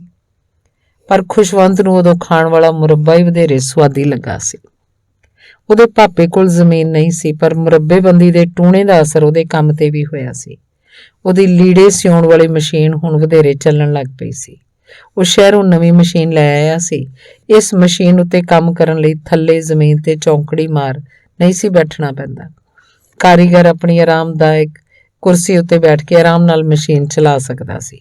ਮਸ਼ੀਨ ਨੂੰ ਹੱਥਾਂ ਦੀ ਬਜਾਏ ਪੈਰਾਂ ਨਾਲ ਦਬਾ ਕੇ ਘੁਮਾਇਆ ਜਾਂਦਾ ਸੀ। ਹੱਥ ਕੱਪੜੇ ਦੀ ਸਿਲਾਈ ਲਈ ਪੂਰੀ ਤਰ੍ਹਾਂ ਵਿਹਲੇ ਹੋ ਜਾਂਦੇ ਸਨ। ਇਸ ਮਸ਼ੀਨ ਨੇ ਭਾਪੇ ਦੀਆਂ ਸੀਣਾਂ ਸਿੱਧੀਆਂ ਕਰਤੀਆਂ। ਪਿੰਡ ਦੀਆਂ ਜਨਾਨੀਆਂ ਵੀ ਪਹਿਲਾਂ ਨਾਲੋਂ ਸੋਹਣੇ ਲੀੜੇ ਪਾਉਣ ਲੱਗ ਪਈਆਂ। ਉਹ ਇੱਕ ਦੂਜੇ ਦੇ ਸੂਟਾਂ ਦੇ ਰੰਗ ਯਾਦ ਰੱਖਣ ਲੱਗ ਜਾਂਦੀਆਂ। ਹੁਣ ਉਹਨਾਂ ਨੂੰ ਸੀਤਾ ਸੂਟ ਲੈਣ ਲਈ ਕਈ ਗੇੜੇ ਮਾਰਨੇ ਪੈਂਦੇ। ਉਹਨਾਂ ਦੇ ਗੇੜਿਆਂ ਨੇ ਉਹਨਾਂ ਦੇ ਘਰ ਵੀ ਪੱਕੀਆਂ ਇੱਟਾਂ ਲਵਾਤੀਆਂ। ਬੇਸ਼ੱਕ ਇਹ ਘਰ ਜੱਟਾਂ ਦੇ ਘਰਾਂ ਵਾਂਗ ਖੁੱਲ੍ਹਾ ਨਹੀਂ ਸੀ। ਸਿਰਫ 2 ਕਮਰੇ ਸੀ, ਇੱਕ ਵੱਡੀ ਬੈਠਕ ਤੇ ਇੱਕ ਛੋਟਾ ਕਮਰਾ। ਛੱਤ ਉੱਤੇ ਉਹਨਾਂ ਛੋਟੀ ਜਿਹੀ ਰਸੋਈ ਬਣਾ ਲਈ ਸੀ। ਵਿਹੜਾ ਭੀੜਾ ਹੋਣ ਕਰਕੇ ਚੌਂਕਾ ਬਣਾਉਣਾ ਸੰਭਵ ਨਹੀਂ ਸੀ ਤੇ ਛੱਤ ਤੇ ਰਸੋਈ ਦੇ ਸਾਹਮਣੇ ਉਹਨਾਂ ਪੌੜੀ ਵੀ ਪੱਕੀ ਚਾੜ ਲਈ। ਕਹਿ ਸਕਦੇ ਆ ਕਿ ਗੁਆਂਢੀ ਗਿਆਨੀ ਮਾਸਟਰ ਚਾਚੇ ਦੇ ਘਰ ਸਾਹਮਣੇ ਉਹਨਾਂ ਦਾ ਘਰ ਵੀ ਕੁਝ ਮਾਣ ਨਾਲ ਖੜਾ ਹੋ ਸਕਦਾ ਸੀ। ਗਿਆਨੀ ਮਾਸਟਰ ਚਾਚਾ ਭਾਪੇ ਦਾ ਸਕਾ ਭਰਾ ਨਹੀਂ ਸੀ। ਦੋਵੇਂ ਗੁਆਂਢੀ ਹੋਣ ਕਰਕੇ ਇਕੱਠੇ ਖੇਡੇ ਵੱਡੇ ਹੋਏ। ਭਾਪੇ ਨੇ ਆਪਣੇ ਬਚਪਨ ਦੀ ਆੜੀ ਦੀ ਪੜ੍ਹਨ 'ਚ ਮਦਦ ਕੀਤੀ ਸੀ ਤੇ ਉਹਨੇ ਕਈ ਵਾਰ ਉਹਦੀਆਂ ਫੀਸਾਂ ਆਪਣੇ ਹੱਥ ਵਾਲੀ ਮਸ਼ੀਨ ਆਸਰੇ ਭਰੀਆਂ ਸਨ। ਇਸੇ ਲਈ ਹੁਣ ਵੀ ਉਹ ਸਕੇ ਭਰਾਵਾਂ ਵਾਂਗ ਹੀ ਮਿਲਦੇ ਵਰਤਦੇ। ਖੁਸ਼ਵੰਤ ਦੇ ਟੱਬਰ ਲਈ ਸਭ ਤੋਂ ਚੰਗੀ ਤੇ ਸਭ ਤੋਂ ਬੁਰੀ ਗੱਲ ਇਹ ਸੀ ਕਿ ਭਾਪੇ ਦੀ ਦੁਕਾਨ ਘਰ ਦੇ ਬਿਲਕੁਲ ਸਾਹਮਣੇ ਸੀ। ਚੰਗੀ ਇਸ ਲਈ ਕਿ ਬਾਰ-ਬਾਰ ਦੁਕਾਨ ਤੇ ਘਰ ਦਾ ਰਾਬਤਾ ਬਣਾਉਣ ਲਈ ਕਿਤੇ ਦੂਰ ਨਹੀਂ ਸੀ ਜਾਣਾ ਪੈਂਦਾ। ਬੀਬੀ ਨੂੰ ਜਦੋਂ ਵੀ ਯਾਦ ਆਉਂਦਾ ਮੈਂ ਵਿਹਲੀ ਆਂ, ਉਹ ਗਲੀ ਦੇ ਦੂਜੇ ਪਾਸੇ ਦੁਕਾਨ 'ਚ ਜਾ ਕਿਸੇ ਕੱਪੜੇ ਦੇ ਬਟਨ ਲਾ ਆਉਂਦੀ ਜਾਂ ਕਿਸੇ ਸੂਟ ਦੀ ਤਰਪਾਈ ਕਰ ਆਉਂਦੀ। ਇਸੇ ਤਰ੍ਹਾਂ ਪਾਪਾ ਜਨਾਨੀਆਂ ਦੇ ਸੂਟ ਸੀਣ ਦੇ ਨਾਲ-ਨਾਲ ਆਪਣੀ ਗ੍ਰਸਤੀ ਵੀ ਦੇਖੀ ਜਾਂਦਾ। ਉਂਝ ਬੀਬੀ ਨੂੰ ਭਾਪੇ ਦੀਆਂ ਸਖਤੀਆਂ ਨੇ ਅੱਧੀ ਕਮਲੀ ਕੀਤਾ ਹੋਇਆ ਸੀ। ਕਈ ਵਾਰ ਉਹਨੂੰ ਚੁੱਲ੍ਹੇ ਤੇ ਦਾਲ ਧਰਨ ਤੋਂ ਬਾਅਦ ਉਤਾਰਨੀ ਯਾਦ ਨਹੀਂ ਸੀ ਰਹਿੰਦੀ। ਪਾਪਾ ਇੱਕ ਪਾਸੇ ਮਸ਼ੀਨ ਘੁਮਾਈ ਜਾਂਦਾ, ਦੂਜੇ ਪਾਸੇ ਆਵਾਜ਼ ਦਿੰਦਾ। ਗ੍ਰਸਤ ਦਾ ਗੱਡਾ ਹੱਕੀ ਜਾਂਦਾ, ਸੁਣਦੀਆਂ ਦਾਲ 'ਚ ਕੜਛੀ ਵੀ ਮਾਰ ਲੈ, ਸੁਣਦੀਆਂ ਚਾਹ ਉਬਲ ਗਈ, ਸੁਣਦੀਆਂ ਦੀਸ਼ੀ ਨੂੰ ਭੇਜੀ, ਸੁਣਦੀਆਂ ਆ ਕੇ ਕਾਜ ਕਰ ਜਾ। ਸਵੇਰੇ ਦੁਕਾਨ ਖੁੱਲਣ ਤੋਂ ਰਾਤ ਨੂੰ ਦੁਕਾਨ ਵਧਾਉਣ ਤੱਕ ਸੁਣਦੀਆਂ ਦਾ ਮੰਤਰ ਚੱਲਦਾ ਰਹਿੰਦਾ। ਬੁਰੀ ਗੱਲ ਇਹ ਇਸ ਲਈ ਕਿ ਸਾਰਾ ਦਿਨ ਟੱਬਰ ਦੇ ਸਿਰ ਤੇ ਭਾਪੇ ਦਾ ਪਹਿਰਾ ਰਹਿੰਦਾ। ਘਰ ਦਾ ਕੋਈ ਜੀ ਭਾਪੇ ਦੀਆਂ ਚੌਕਸ ਅੱਖਾਂ ਤੋਂ ਬਚ ਕੇ ਕਿਤੇ ਨਹੀਂ ਜਾ ਸਕਦਾ ਸੀ। ਖੁਸ਼ਵੰਤ, ਦੀਸ਼ੀ ਜਾਂ ਬੀਬੀ ਚੌਕੀਦਾਰ ਤੋਂ ਇਜਾਜ਼ਤ ਲੈ ਕੇ ਹੀ ਕਿਤੇ ਜਾਂਦੇ।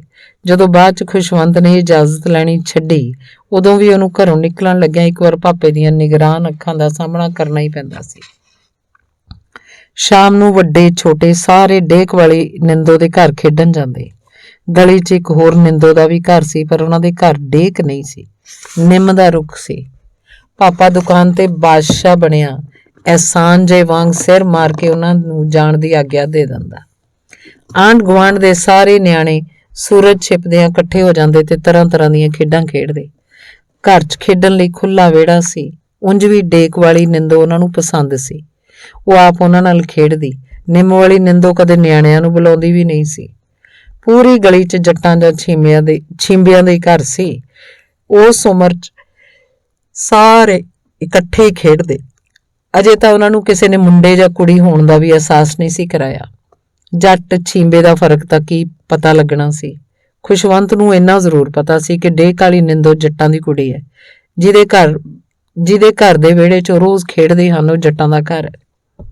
ਪਰ ਛੇਤੀ ਹਾਲਾਤ ਬਦਲ ਗਏ। ਨਿੰਦੋ ਤੇ ਉਹਦਾ ਵੱਡੇ ਭਰਾ ਦਾ ਇਕੱਠਿਆਂ ਵਿਆਹ ਹੋਇਆ। ਘਰ 'ਚੋਂ ਧੀ ਗਈ, ਵਹੁਟੀ ਆ ਗਈ। ਨਿੰਦੋ ਦੇ ਦੋਵੇਂ ਭਰਾ ਤੇ ਮਾਂ ਬਹੁਤਾ ਖੇਤਾਂ 'ਚ ਹੀ ਰਹਿੰਦੇ ਸੀ। ਪਿਓ ਤਾਂ ਕਦੋਂ ਦਾ ਮਰ ਚੁੱਕਿਆ ਸੀ। ਪਹਿਲਾਂ ਘਰ 'ਚ ਪਿੱਛੇ ਨਿੰਦੋ ਹੁੰਦੀ ਸੀ, ਹੁਣ ਭਾਬੀ ਰਹਿਣ ਲੱਗੀ। ਸਾਰੇ ਨਿਆਣਿਆਂ ਨੇ ਆਪਣੇ ਆਪ ਹੀ ਨਵੀਂ ਵਹੁਟੀ ਨੂੰ ਭਾਬੀ ਕਹਿਣਾ ਸ਼ੁਰੂ ਕਰਤਾ ਸੀ। ਪਿੰਡ ਦਾ ਇਹੋ ਰਿਵਾਜ ਹੁੰਦਾ ਹੈ। ਹਾਲਾਂਕਿ ਉਹਨਾਂ ਨਿੰਦੋ ਦੇ ਭਰਾ ਭਿੰਦੇ ਨੂੰ ਕਦੇ ਭਾਜੀ ਨਹੀਂ ਸੀ ਕਿਹਾ। ਉਹਨਾਂ ਨੂੰ ਕਦੇ ਮੌਕਾ ਹੀ ਨਹੀਂ ਸੀ ਮਿਲਿਆ। ਭਿੰਦੇ ਦਾ ਸੁਭਾਅ ਇੰਨਾ ਕੱਬਾ ਸੀ ਕਿ ਨਿਆਣੇ ਤਾਂ ਕੀ ਸਿਆਣੇ ਵੀ ਛੇਤੀ ਉਹਨੂੰ ਬੁਲਾਉਣ ਦੀ ਹਿੰਮਤ ਨਹੀਂ ਸੀ ਕਰਦੇ। ਭਿੰਦੇ ਤੋਂ ਛੋਟਾ ਗਿੰਦਾ ਸੁਭਾਅ ਤੋਂ ਕੁਝ ਵੱਖਰਾ ਸੀ। ਉਹ ਕਈ ਵਾਰ ਨਿਆਣਿਆਂ ਨਾਲ ਮਜ਼ਾਕ ਵੀ ਕਰ ਲੈਂਦਾ। ਸ਼ੁਰੂ 'ਚ ਨਿਆਣਿਆਂ ਭਾਬੀ ਦਾ ਤੇ ਭਾਬੀ ਨੇ ਨਿਆਣਿਆਂ ਦਾ ਬਹੁਤ ਚਾਅ ਕੀਤਾ। ਸ਼ਾਮ ਵੇਲੇ ਗਲੀ ਦੇ ਨਿਆਣਿਆਂ ਦਾ ਖੇਡਣਾ ਉਸੇ ਤਰ੍ਹਾਂ ਜਾਰੀ ਰਿਹਾ। ਕਦੇ ਕੋਟਲਾ ਛਪਾਕੀ ਜਿਵੇਂ ਰਾਤ ਆਈ ਹੈ ਖੇਡਿਆ ਜਾਂਦਾ, ਕਦੇ ਪਿੱਠੂ ਕੈਮ। ਨਿਆਣੇ ਇੱਕ ਦੂਜੇ ਪਿੱਛੇ ਦੌੜਦੇ, ਰੌਲਾ ਪਾਉਂਦੇ। ਭਾਬੀ ਆਪਣੇ ਕੰਮੀ ਰੁੱਝੀ ਰਹਿੰਦੀ। ਘਰ ਕੱਲੀ ਦਾ ਉਹਦਾ ਦਿਲ ਲੱਗਾ ਰਹਿੰਦਾ। ਘਰ ਦੇ ਸਾਰੇ ਜੀਅ ਸ਼ਾਮ ਢਲੀ ਘਰ ਵੜਦੇ। ਉਦੋਂ ਤੱਕ ਨਿਆਣੇ ਆਪੋ ਆਪਣੇ ਘਰੇ ਚਲੇ ਜਾਂਦੇ। ਕਈ ਵਾਰ ਭਿੰਦਾ ਦੂਜਿਆਂ ਤੋਂ ਪਹਿਲਾਂ ਘਰ ਆ ਵੜਦਾ। ਹੈਰਾਨੀ ਦੀ ਗੱਲ ਇਹ ਕਿ ਉਹ ਨਿਆਣਿਆਂ ਨੂੰ ਖੇਡਣ ਤੋਂ ਨਾ ਵਰਜਦਾ, ਆਪ ਚੁੱਪਚਾਪ ਕਮਰੇ 'ਚ ਜਾ ਵੜਦਾ। ਭਾਬੀ ਲੱਸੀ ਦਾ ਗਲਾਸ ਲੈ ਪਿੱਛੇ ਆ ਜਾਂਦੀ। ਖੇਡਣ 'ਚ ਰੁੱਝੇ ਨਿਆਣੇ ਨੂੰ ਪਤਾ ਹੀ ਨਾ ਲੱਗਦਾ ਕਦੋਂ ਅੰਦਰੋਂ ਕੁੰਡੀ ਲੱਗ ਜਾਂਦੀ। ਇੱਕ ਦਿਨ ਭਿੰਦੇ ਦੇ ਘਰ ਆਉਣ ਦੇ ਸਮੇਂ ਉਹ ਗਿੰਦਾ ਆ ਗਿਆ। ਵਿਹੜੇ 'ਚ ਪਏ ਮੰਜੇ ਤੇ ਬੈਠਾ ਉਹ ਨਿਆਣਿਆਂ ਨੂੰ ਖੇਡਦਾ ਦੇਖਦਾ ਰਿਹਾ। ਭਾਬੀ ਨੇ ਭਿੰਦੇ ਵਾਂਗ ਹੀ ਉਹਨੂੰ ਵੀ ਲੱਸੀ ਦਾ ਗਲਾਸ ਲਿਆ ਫੜਾਇਆ। ਉਹ ਲੱਸੀ ਪੀਂਦਾ ਰਿਹਾ ਤੇ ਨਿਆਣਿਆਂ ਵੱਲ ਅਜੀਬ ਤਰੀਕੇ ਝਾਕਦਾ ਰਿਹਾ। ਅਗਲੇ ਦਿਨ ਵੀ ਉਸੇ ਵੇਲੇ ਫਿਰ ਭਿੰਦੇ ਦੀ ਥਾਂ ਗਿੰਦਾ ਹੀ ਆਇਆ। ਆਉਂਦਿਆਂ ਹੀ ਕੱਚੇ ਵਿਹੜੇ 'ਚੋਂ ਇੱਕ ਰੋੜਾ ਚੁੱਕ ਖੇਡਦੇ ਨਿਆਣਿਆਂ ਵੱਲ ਵਗਾਹ ਮਾਰਿਆ ਤੇ ਗੁੱਸੇ 'ਚ ਗਰਜਿਆ, ਓਏ ਕੁੱਤਿਓ, ਛਿੰਬਿਆਂ ਦਿਓ, ਦੌੜੋ ਆਪਣੇ ਘਰਾਂ ਨੂੰ। ਨਿਆਣਿਆਂ ਨੂੰ ਸਮਝ ਹੀ ਨਹੀਂ ਲੱਗੀ ਕਿ ਅੱਜ ਵਾਪਰਿਆ ਕੀ ਹੈ। ਉਹਨਾਂ ਵਿੱਚ ਤਾਂ ਛਿੰਬਿਆਂ ਦੇ ਨਿਆਣੇ ਵੀ ਸਨ ਤੇ ਜੱਟਾਂ ਦੇ ਵੀ। ਉਹ ਤਾਂ ਬਸ ਦੇਖੋ ਦੇਖੀ ਇੱਕ ਦੂਜੇ ਤੋਂ ਅੱਗੇ ਲੱਗ ਕੇ ਆਪੋ ਆਪਣੇ ਘਰਾਂ ਨੂੰ ਦੌੜੇ। ਉਹਨਾਂ ਦੀ ਭਾਬੀ ਤਾਂ ਜਿਵੇਂ ਉਹਨਾਂ ਲਈ ਗਧੇ ਦੇ ਸਿਰ ਤੋਂ ਸਿੰਗ ਵਾਂਗ ਗਾਇਬ ਹੋ ਗਈ ਸੀ। ਗਿੰਦੇ ਵੱਲੋਂ ਬਾਹਰਲੇ ਦਰਵਾਜ਼ੇ ਨੂੰ ਲਾਏ ਕੁੰਡੇ ਦੀ ਆਵਾਜ਼ ਵੀ ਉਹਨਾਂ ਨੂੰ ਨਾ ਸੁਣੀ। ਅਗਲੇ ਦਿਨ ਤੋਂ ਉਹਨਾਂ ਨਿੰਦੋ ਕੇ ਘਰ ਨੂੰ ਛੱਡ ਕੇ ਗਲੀ ਦੇ ਮੋੜ ਤੇ ਬੜੇ ਥੜੇ ਉੱਤੇ ਖੇਡਣਾ ਸ਼ੁਰੂ ਕਰ ਦਿੱਤਾ। ਇਸ ਥੜੇ ਉੱਤੇ ਊਚ ਨੀਚ ਵੀ ਆਸਾਨੀ ਨਾਲ ਖੇਡ ਲੈਂਦੇ ਸੀ। ਪਹਿਲੇ ਭਾਗ ਦਾ ਦੂਸਰਾ ਅੰਗ। ਚਲੋ ਉੱਠੋ, ਬਾਹਰ ਘੁੰਮ ਕੇ ਆਓ, ਬਾਜ਼ਾਰ ਦਾ ਗੇੜਾ ਲਾਓ ਤੇ ਜੇ ਕੋਈ ਢੰਗ ਦੀ ਸਬਜ਼ੀ ਮਿਲੀ ਤਾਂ ਲੈ ਆਇਓ। ਅੱਜ ਸਰਗੀ ਨੇ ਵੀ ਆਉਣਾ, ਖੁਸ਼ ਹੋਣੀ ਆ ਮੇਰੀ ਧੀ।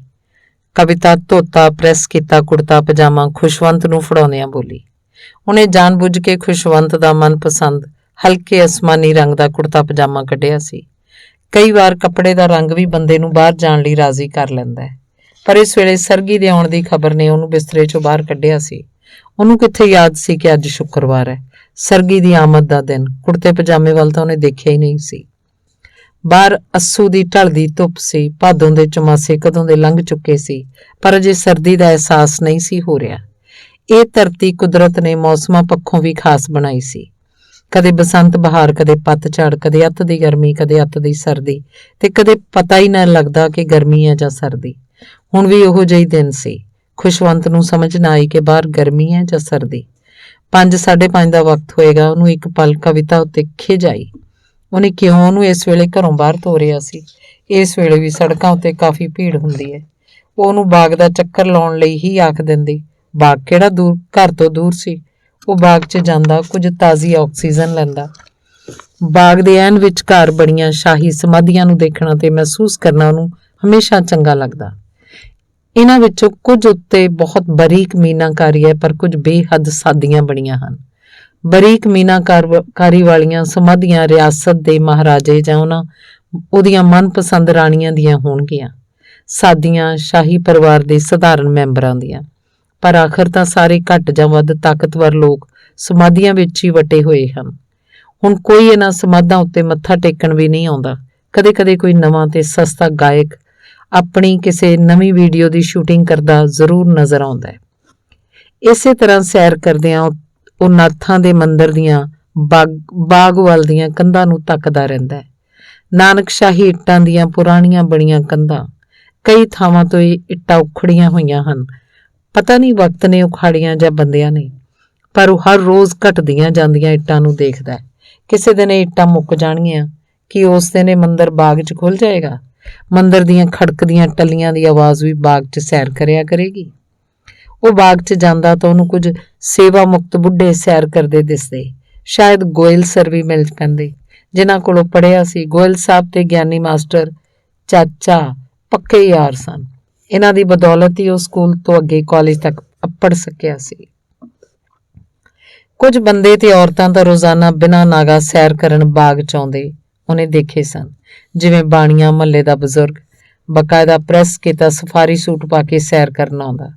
ਕਾਲੀ ਕਾਲੀ ਬਾਹਾਂ ਮਾਰਦੇ ਤੇ ਉਹਦੇ ਛੋਲੇ ਕਦਮ ਦੇਖਣ ਵਾਲੇ ਹੁੰਦੇ, ਜਿਵੇਂ ਪਤਾ ਨਹੀਂ ਕਿੱਥੇ ਜਾਣ ਦੀ ਕਾਹਲੀ ਹੋਵੇ। ਸਿਹਤ ਤੇ ਚੁਸਤੀ ਫੁਰਤੀ ਤੋਂ ਅਜੇ ਇੰਨੀ ਛੇਤੀ ਦੂਜੇ ਜਹਾਨ ਤਾਂ ਜਾਂਦਾ ਦਿਸਦਾ ਨਹੀਂ।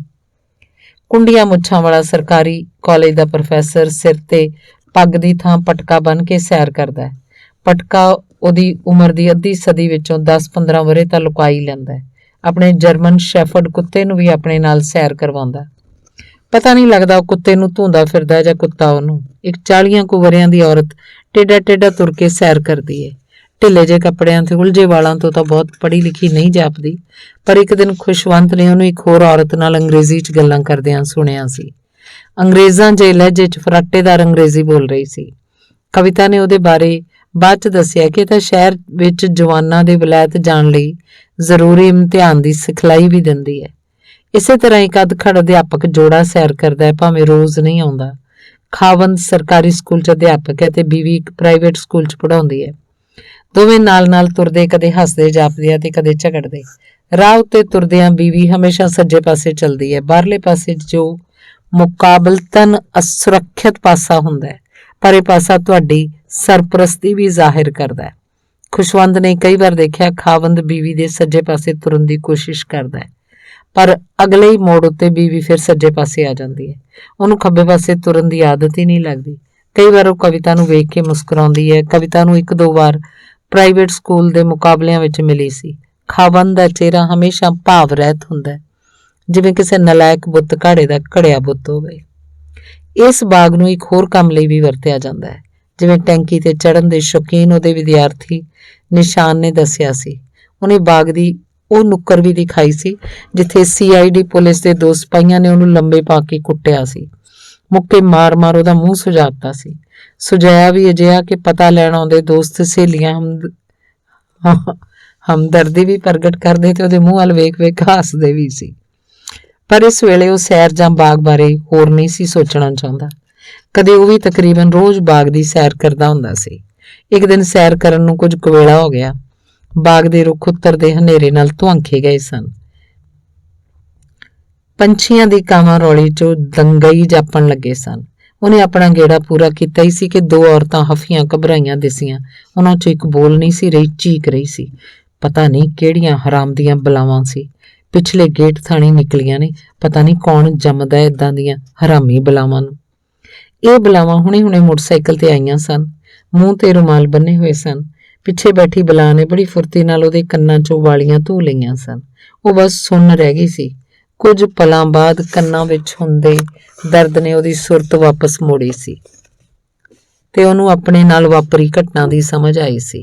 ਉਹਦੇ ਹੱਥ ਅਜੇ ਵੀ ਆਪਣੇ ਜ਼ਖਮੀ ਕੰਨਾਂ ਉੱਤੇ ਸਨ, ਜਿਨ੍ਹਾਂ 'ਚੋਂ ਤਰਾਟਾਂ ਉੱਠ ਰਹੀਆਂ ਸਨ। ਕੁਝ ਪਲਾਂ ਲਈ ਸੈਰ ਕਰਦੇ ਸਾਰੇ ਪਤਵੰਤੇ ਉਸ ਔਰਤ ਦੁਆਲੇ ਇਕੱਠੇ ਹੋ ਗਏ। ਸਭ ਆਪੋ ਆਪਣੀਆਂ ਟਿੱਪਣੀਆਂ ਕਰਨ ਤੇ ਰਾਵਾਂ ਦੇਣ ਲੱਗੇ। ਹੈਂ, ਇੰਨੀ ਹਿੰਮਤ ਹੋ ਗਈ? ਦਿਨ ਦਿਹਾੜੇ ਲੁੱਟਾਂ ਖੋਹਾਂ? ਸਰਕਾਰ ਤਾਂ ਸੁੱਤੀ ਪਈ ਹੈ। ਸੁੱਤੀ ਨਹੀਂ, ਚੋਰ ਕੁੱਤੀ ਰਲੇ ਹੋਏ ਆ ਕਿ ਹੁਣੇ ਮੁਲਕ ਰਹਿਣ ਜੋਗਾ ਨਹੀਂ ਰਿਹਾ। 100 ਨੰਬਰ ਤੇ ਫੋਨ ਕਰੋ। ਤਾਈਓ ਸਭ ਨੇ ਆਪਣੀਆਂ ਛੱਤਾਂ ਤੇ ਜਹਾਜ਼ ਖੜੇ ਕੀਤੇ ਆ। ਖੁਸ਼ਵੰਤ ਸੈਰ ਵਿੱਚੇ ਛੱਡ ਕੇ ਘਰ ਪਰਤ ਗਿਆ। ਮਨ 'ਚ ਕਿਤੇ ਉਹ ਡਰ ਗਿਆ ਸੀ। ਟਿੱਪਣੀਆਂ ਕਰਨ ਤੇ ਰਾਵਾਂ ਦੇਣ ਵਾਲੇ ਵੀ ਆਪੋ ਆਪਣੇ ਘਰ ਚਲੇ ਗਏ। ਵਾਲੀਆਂ ਲਹਾਉਣ ਵਾਲੀ ਵੀ ਆਪਣੀ ਸਹੇਲੀ ਸਮੇਤ ਘਰ ਚਲੀ ਗਈ। ਸਾਰੇ ਆਪਣੇ ਮਨ ਅੰਦਰ ਇੱਕ ਡਰ ਦਾ ਭਾਰ ਚੁੱਕੀ ਘਰਾਂ ਨੂੰ ਪਰਤੇ ਸਨ।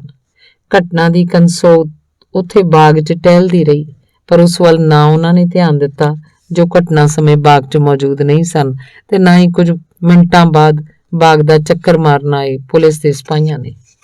ਘਰ ਆ ਕੇ ਖੁਸ਼ਵੰਤ ਨੇ ਕਵਿਤਾ ਨੂੰ ਇਸ ਲੁੱਟ-ਖੋਹ ਦੀ ਕਹਾਣੀ ਸੁਣਾਈ ਤਾਂ ਬਿਲਕੁਲ ਹੈਰਾਨ ਨਾ ਹੋਈ। ਇਹ ਬਲਾਵਾਂ ਤਾਂ ਹੁਣ ਹਰ ਥਾਂ ਹੀ ਹਰਲ-ਹਰਲ ਫਿਰਦੀਆਂ ਐ। ਤੁਸੀਂ ਪਤਾ ਨਹੀਂ ਕਿਹੜੀ ਦੁਨੀਆ 'ਚ ਰਹਿੰਦੇ ਹੋ। ਤੁਹਾਨੂੰ ਯਾਦ ਨਹੀਂ ਪਿਛਲੇ ਮਹੀਨੇ ਅਗਲੀ ਗਲੀ 'ਚ ਫੋਨ ਸੁਣਦੇ ਡਾਕਟਰ ਆਨੰਦ ਦੇ ਹੱਥੋਂ ਫੋਨ ਖੋਹ ਲਿਆ। ਅਮਰੀਕਾ ਤੋਂ ਆਇਆ ਮੁੰਡਾ ਐਪਲ ਦਾ ਫੋਨ ਦੇ ਗਿਆ ਸੀ। ਵੈਸੇ ਇੱਕ ਗੱਲੋਂ ਚੰਗਾ ਹੋਇਆ, ਅੰਕਲ ਨੂੰ ਕਿਹੜਾ ਫੋਨ ਚਲਾਉਣਾ ਆਉਂਦਾ ਸੀ। ਖੁਸ਼ਵੰਤ ਨੂੰ ਇਹਨਾਂ ਸ਼ਬਦਾਂ ਪਿੱਛੇ ਕਵਿਤਾ ਦੀ ਲੁਕੀ ਹੋਈ ਨਿਰਾਸ਼ਾ ਬਾਰੇ ਪਤਾ ਸੀ। ਉਹ ਆਪ ਆਈਫੋਨ ਨੂੰ ਤਰਸਦੀ ਸੀ, ਪਰ ਨਾ ਤਾਂ ਅਜੇ ਉਹਨਾਂ ਦੀ ਹੈਸੀਅਤ ਸੀ ਤੇ ਨਾ ਹੀ ਕੋਈ ਏਦਾਂ ਦਾ ਦੋਸਤ ਰਿਸ਼ਤੇਦਾਰ ਜੋ ਉਹਨੂੰ ਆਈਫੋਨ ਤੋਹਫੇ 'ਚ ਦੇ ਸਕੇ। ਸਰਗੀ ਦੀ ਪੜ੍ਹਾਈ ਕਰਕੇ ਉਹਨਾਂ ਆਪਣੀਆਂ ਇਸ ਤਰ੍ਹਾਂ ਦੀਆਂ ਖੁਆਇਸ਼ਾਂ ਭਵਿੱਖ ਲਈ ਟਾਲੀਆਂ ਹੋਈਆਂ ਸਨ। ਲਓ, ਹੋਰ ਤਾਂ ਹੋਰ, ਪਿਛਲੇ ਹਫ਼ਤੇ ਆਪਣੇ ਘਰ ਦੇ ਐਨ ਸਾਹਮਣੇ ਹਰ ਸਿਰ ਪਈ ਬਲਾ ਦਾ ਟਾਕਰਾ ਕੀਤਾ ਸੀ। ਕਵਿਤਾ ਨਾਲ ਉਹਦਾ ਵਿਆਹ ਜਾਤੀ ਧਰਮ ਸਭ ਛੱਡ ਕੇ ਐਵੇਂ ਨਹੀਂ ਸੀ ਹੋ ਗਿਆ। ਕਾਲਜ 'ਚ ਪੜ੍ਹਦਿਆਂ ਤੇ ਫਿਰ ਪੜ੍ਹਾਉਂਦਿਆਂ ਉਹਨੇ ਕਿੰਨੀ ਵਾਰ ਵਿਦਿਆਰਥੀਆਂ ਦੇ ਹੱਕ 'ਚ ਪ੍ਰੋਫੈਸਰਾਂ, ਪ੍ਰਿੰਸੀਪਲਾਂ ਤੇ ਪ੍ਰਧਾਨਾਂ ਨਾਲ ਟੱਕਰ ਲਈ ਸੀ। ਛੋਟੇ ਹੁੰਦਿਆਂ ਪਿੰਡ ਵਿੱਚ ਵੀ ਉਹ ਕਈ ਵਾਰ ਐਵੇਂ ਫਜ਼ੂਲ ਤੇ ਕਈ ਵਾਰ ਜ਼ਰੂਰੀ ਲੜਾਈਆਂ 'ਚ ਉਲਝਿਆ ਸੀ, ਪਰ ਉਦੋਂ ਕਦੇ ਡਰ ਲੱਗਿਆ ਹੋਵੇ। ਹੁਣ ਉਹਦੇ ਚੇਤਿਆਂ 'ਚ ਨਹੀਂ ਸੀ, ਜਾਂ ਸ਼ਾਇਦ ਸਮੇਂ ਦੀ ਵਿੱਥ ਨਾਲ ਉਹ ਡਰ ਵਿਸਰ ਗਿਆ ਹੋਵੇ। ਨਵੇਂ ਡਰਾਂ ਨੇ ਪੁਰਾਣੇ ਡਰ ਭੁਲਾ ਦਿੱਤੇ ਹੋਣਗੇ। ਉਂਝ ਕਿੰਨਾ ਕੁਝ ਉਹਨੂੰ ਉਸੇ ਤਰ੍ਹਾਂ ਯਾਦ ਸੀ। ਭਾਗ ਪਹਿਲੇ ਦਾ ਤੀਸਰਾ ਅੰਗ। ਸਤਪਾਲ ਰਾਮਾ ਤੇ ਉਹ ਸਕੂਲ 'ਚ ਗੂੜੇ ਮਿੱਤਰ ਸੀ। ਸਤਪਾਲ ਬਾਹਮਣਾ ਤੇ ਰਾਮਾ ਮਜ਼੍ਹਬੀਆਂ ਦਾ ਮੁੰਡਾ ਸੀ। ਤਿੰਨੋਂ ਪੜ੍ਹਨ 'ਚ ਹੁਸ਼ਿਆਰ। ਨਵਿਆਂ ਸਮਿਆਂ ਦੇ ਨਵੇਂ ਵਰਨ ਜਨਰਲ, BC ਤੇ SC ਇਹ ਸਮਾਜਿਕ ਵਿਉਂਤਕਾਰੀ ਸਹਿਵਨ ਹੋਈ ਸੀ। ਇਸ ਪਿੱਛੇ ਕਿਸੇ ਸਿਆਸੀ ਵਿਉਂਤਕਾਰ ਦਾ ਹੱਥ ਨਹੀਂ ਸੀ। ਤਿੰਨੋਂ ਇਕੱਠੇ ਪਹਿਲਾਂ ਇੱਕੋ ਟਾਟ ਤੇ ਫਿਰ ਇੱਕੋ ਬੈਂਚ ਤੇ ਬੈਠਦੇ ਸੀ। ਇਕੱਠੇ ਪੜ੍ਹਦੇ, ਖੇਡਦੇ, ਅੱਧੀ ਛੁੱਟੀ ਵੇਲੇ ਰੋਟੀ ਵੀ ਇਕੱਠਿਆਂ ਖਾਂਦੇ। ਕਈ ਵਾਰ ਇਕੱਠਿਆਂ ਛੋਟੀਆਂ-ਛੋਟੀਆਂ ਕਵਿਤਾਵਾਂ ਜੋੜਦੇ। ਉਹਨਾਂ ਕਵਿਤਾਵਾਂ ਦਾ ਕੋਈ ਸੈਂਪਲ ਹੁਣ ਖੁਸ਼ਵੰਤ ਕੋਲ ਨਹੀਂ ਹੈ, ਨਹੀਂ ਤਾਂ ਉਹਨਾਂ ਦੇ ਆਧਾਰ ਉੱਤੇ ਉਹ ਅਤੀਤ ਵਿੱਚ ਬੱਚਿਆਂ ਅੰਦਰ ਜਾਤੀਗਤ ਸਦਭਾਵਨਾ ਦੇ ਵਿਸ਼ੇ ਉੱਤੇ ਕਿਸੇ ਯੂਨੀਵਰਸਿਟੀ 'ਚ ਖੋਜ ਆਧਾਰਿਤ ਪਰਚਾ ਪੜ੍ਹ ਕੇ ਵਾਹਵਾ ਖੱਟ ਸਕਦਾ ਸੀ। ਸਤਪਾਲ ਦੇ ਬਾਪੂ ਦੀ 4 ਕਿੱਲਿਆਂ ਦੀ ਵਾਹੀ ਸੀ। ਰਾਮੇ ਦਾ ਪਿਓ ਚੌਲ ਛੜਨ ਵਾਲੇ ਜਨਤਕ ਅਦਾਰੇ 'ਚ ਚਪੜਾਸੀ ਸੀ। ਖੁਸ਼ਵੰਤ ਦੇ ਭਾਪੇ ਦੀ ਦਰਜੀ ਦੀ ਦੁਕਾਨ। ਇਸ ਵੰਨ-ਸੁਵੰਨਤਾ ਦਰਮਿਆਨ ਵੀ ਉਹ ਤਿੰਨੋਂ ਮਿੱਤਰ ਸਨ। ਹਾਲਾਂਕਿ ਉਹਨਾਂ ਦੇ ਪਿਓਆਂ ਨੇ ਸ਼ਾਇਦ ਹੀ ਕਦੇ ਜ਼ਿੰਦਗੀ 'ਚ ਇੱਕ ਦੂਜੇ ਨਾਲ ਕਲਾਮ ਕੀਤਾ ਹੋਵੇ। ਬੀਬੀ ਨੂੰ ਜ਼ਰੂਰ ਖੁਸ਼ਵੰਤ ਦੀ ਰਾਮੇ ਨਾਲ ਯਾਰੀ ਉੱਤੇ ਇਤਰਾਜ਼ ਹੁੰਦਾ। ਸ਼ਰਮ ਕਰਿਆ ਕਰੋ ਤੁਸੀਂ ਦੋਵੇਂ, ਉਹ ਰਾਮੇ ਦੀ ਗੈਰ ਹਾਜ਼ਰੀ 'ਚ ਦੂਜੇ ਦੋਵੇਂ ਮਿੱਤਰਾਂ ਨੂੰ ਆਖਦੀ। ਤੁਸੀਂ ਤਾਂ ਚੂ ਦੇ ਘਰੋਂ ਰੋਟੀ ਖਾ ਲੈਂਦੇ ਹੋ। ਇਹ ਵੱਖਰੀ ਗੱਲ ਹੈ ਕਿ ਖੁਸ਼ਵੰਤ ਤੇ ਸਤਪਾਲ ਨੂੰ ਕਦੇ ਇਹ ਗੱਲ ਸਮਝ ਨਾ ਆਈ ਕਿ ਕਿਸੇ ਘਰੋਂ ਰੋਟੀ ਖਾਣ ਤੇ ਸ਼ਰਮ ਕਿਉਂ ਕੀਤੀ ਜਾਏ। ਇਸ ਲਈ ਬੀਬੀ ਦੀ ਲਗਾਤਾਰ ਬੁੜਬੁੜ ਦੇ ਬਾਵਜੂਦ ਹਰ ਕਿਸਮ ਦੇ ਘਰ 'ਚੋਂ ਰੋਟੀ ਖਾਣੀ ਜਾਰੀ ਰਹੀ। ਹਰ ਗੱਲ ਆਪਣੀ ਮਰਜ਼ੀ ਨਾਲ ਕਰਵਾਉਣ ਦਾ ਆਦੀ ਪਾਪਾ ਇਸ ਮਸਲੇ ਬਾਰੇ ਕਦੇ ਕੁਝ ਨਾ ਬੋਲਿਆ। ਜਦੋਂ ਇਹ ਗੱਲ ਛਿੜਦੀ ਉਹਦੀ ਮਸ਼ੀਨ ਹੋਰ ਤੇਜ਼ੀ ਨਾਲ ਗਿੜਦੀ, ਪਹਿਲਾਂ ਨਾਲੋਂ ਵੱਧ ਆਵਾਜ਼ ਕਰਨ ਲੱਗਦੀ। ਉਹਨੂੰ ਲੱਗਦਾ ਉਹਦੇ ਕੰਨਾਂ ਤੱਕ ਕੋਈ ਆਵਾਜ਼ ਹੀ ਨਹੀਂ ਅੱਪੜੀ। ਇੱਕ ਵਾਰ ਰਾਮਾ ਕਿਸੇ ਗੱਲੋਂ ਖੁਸ਼ਵੰਤ ਨਾਲ ਵਿਗੜ ਗਿਆ।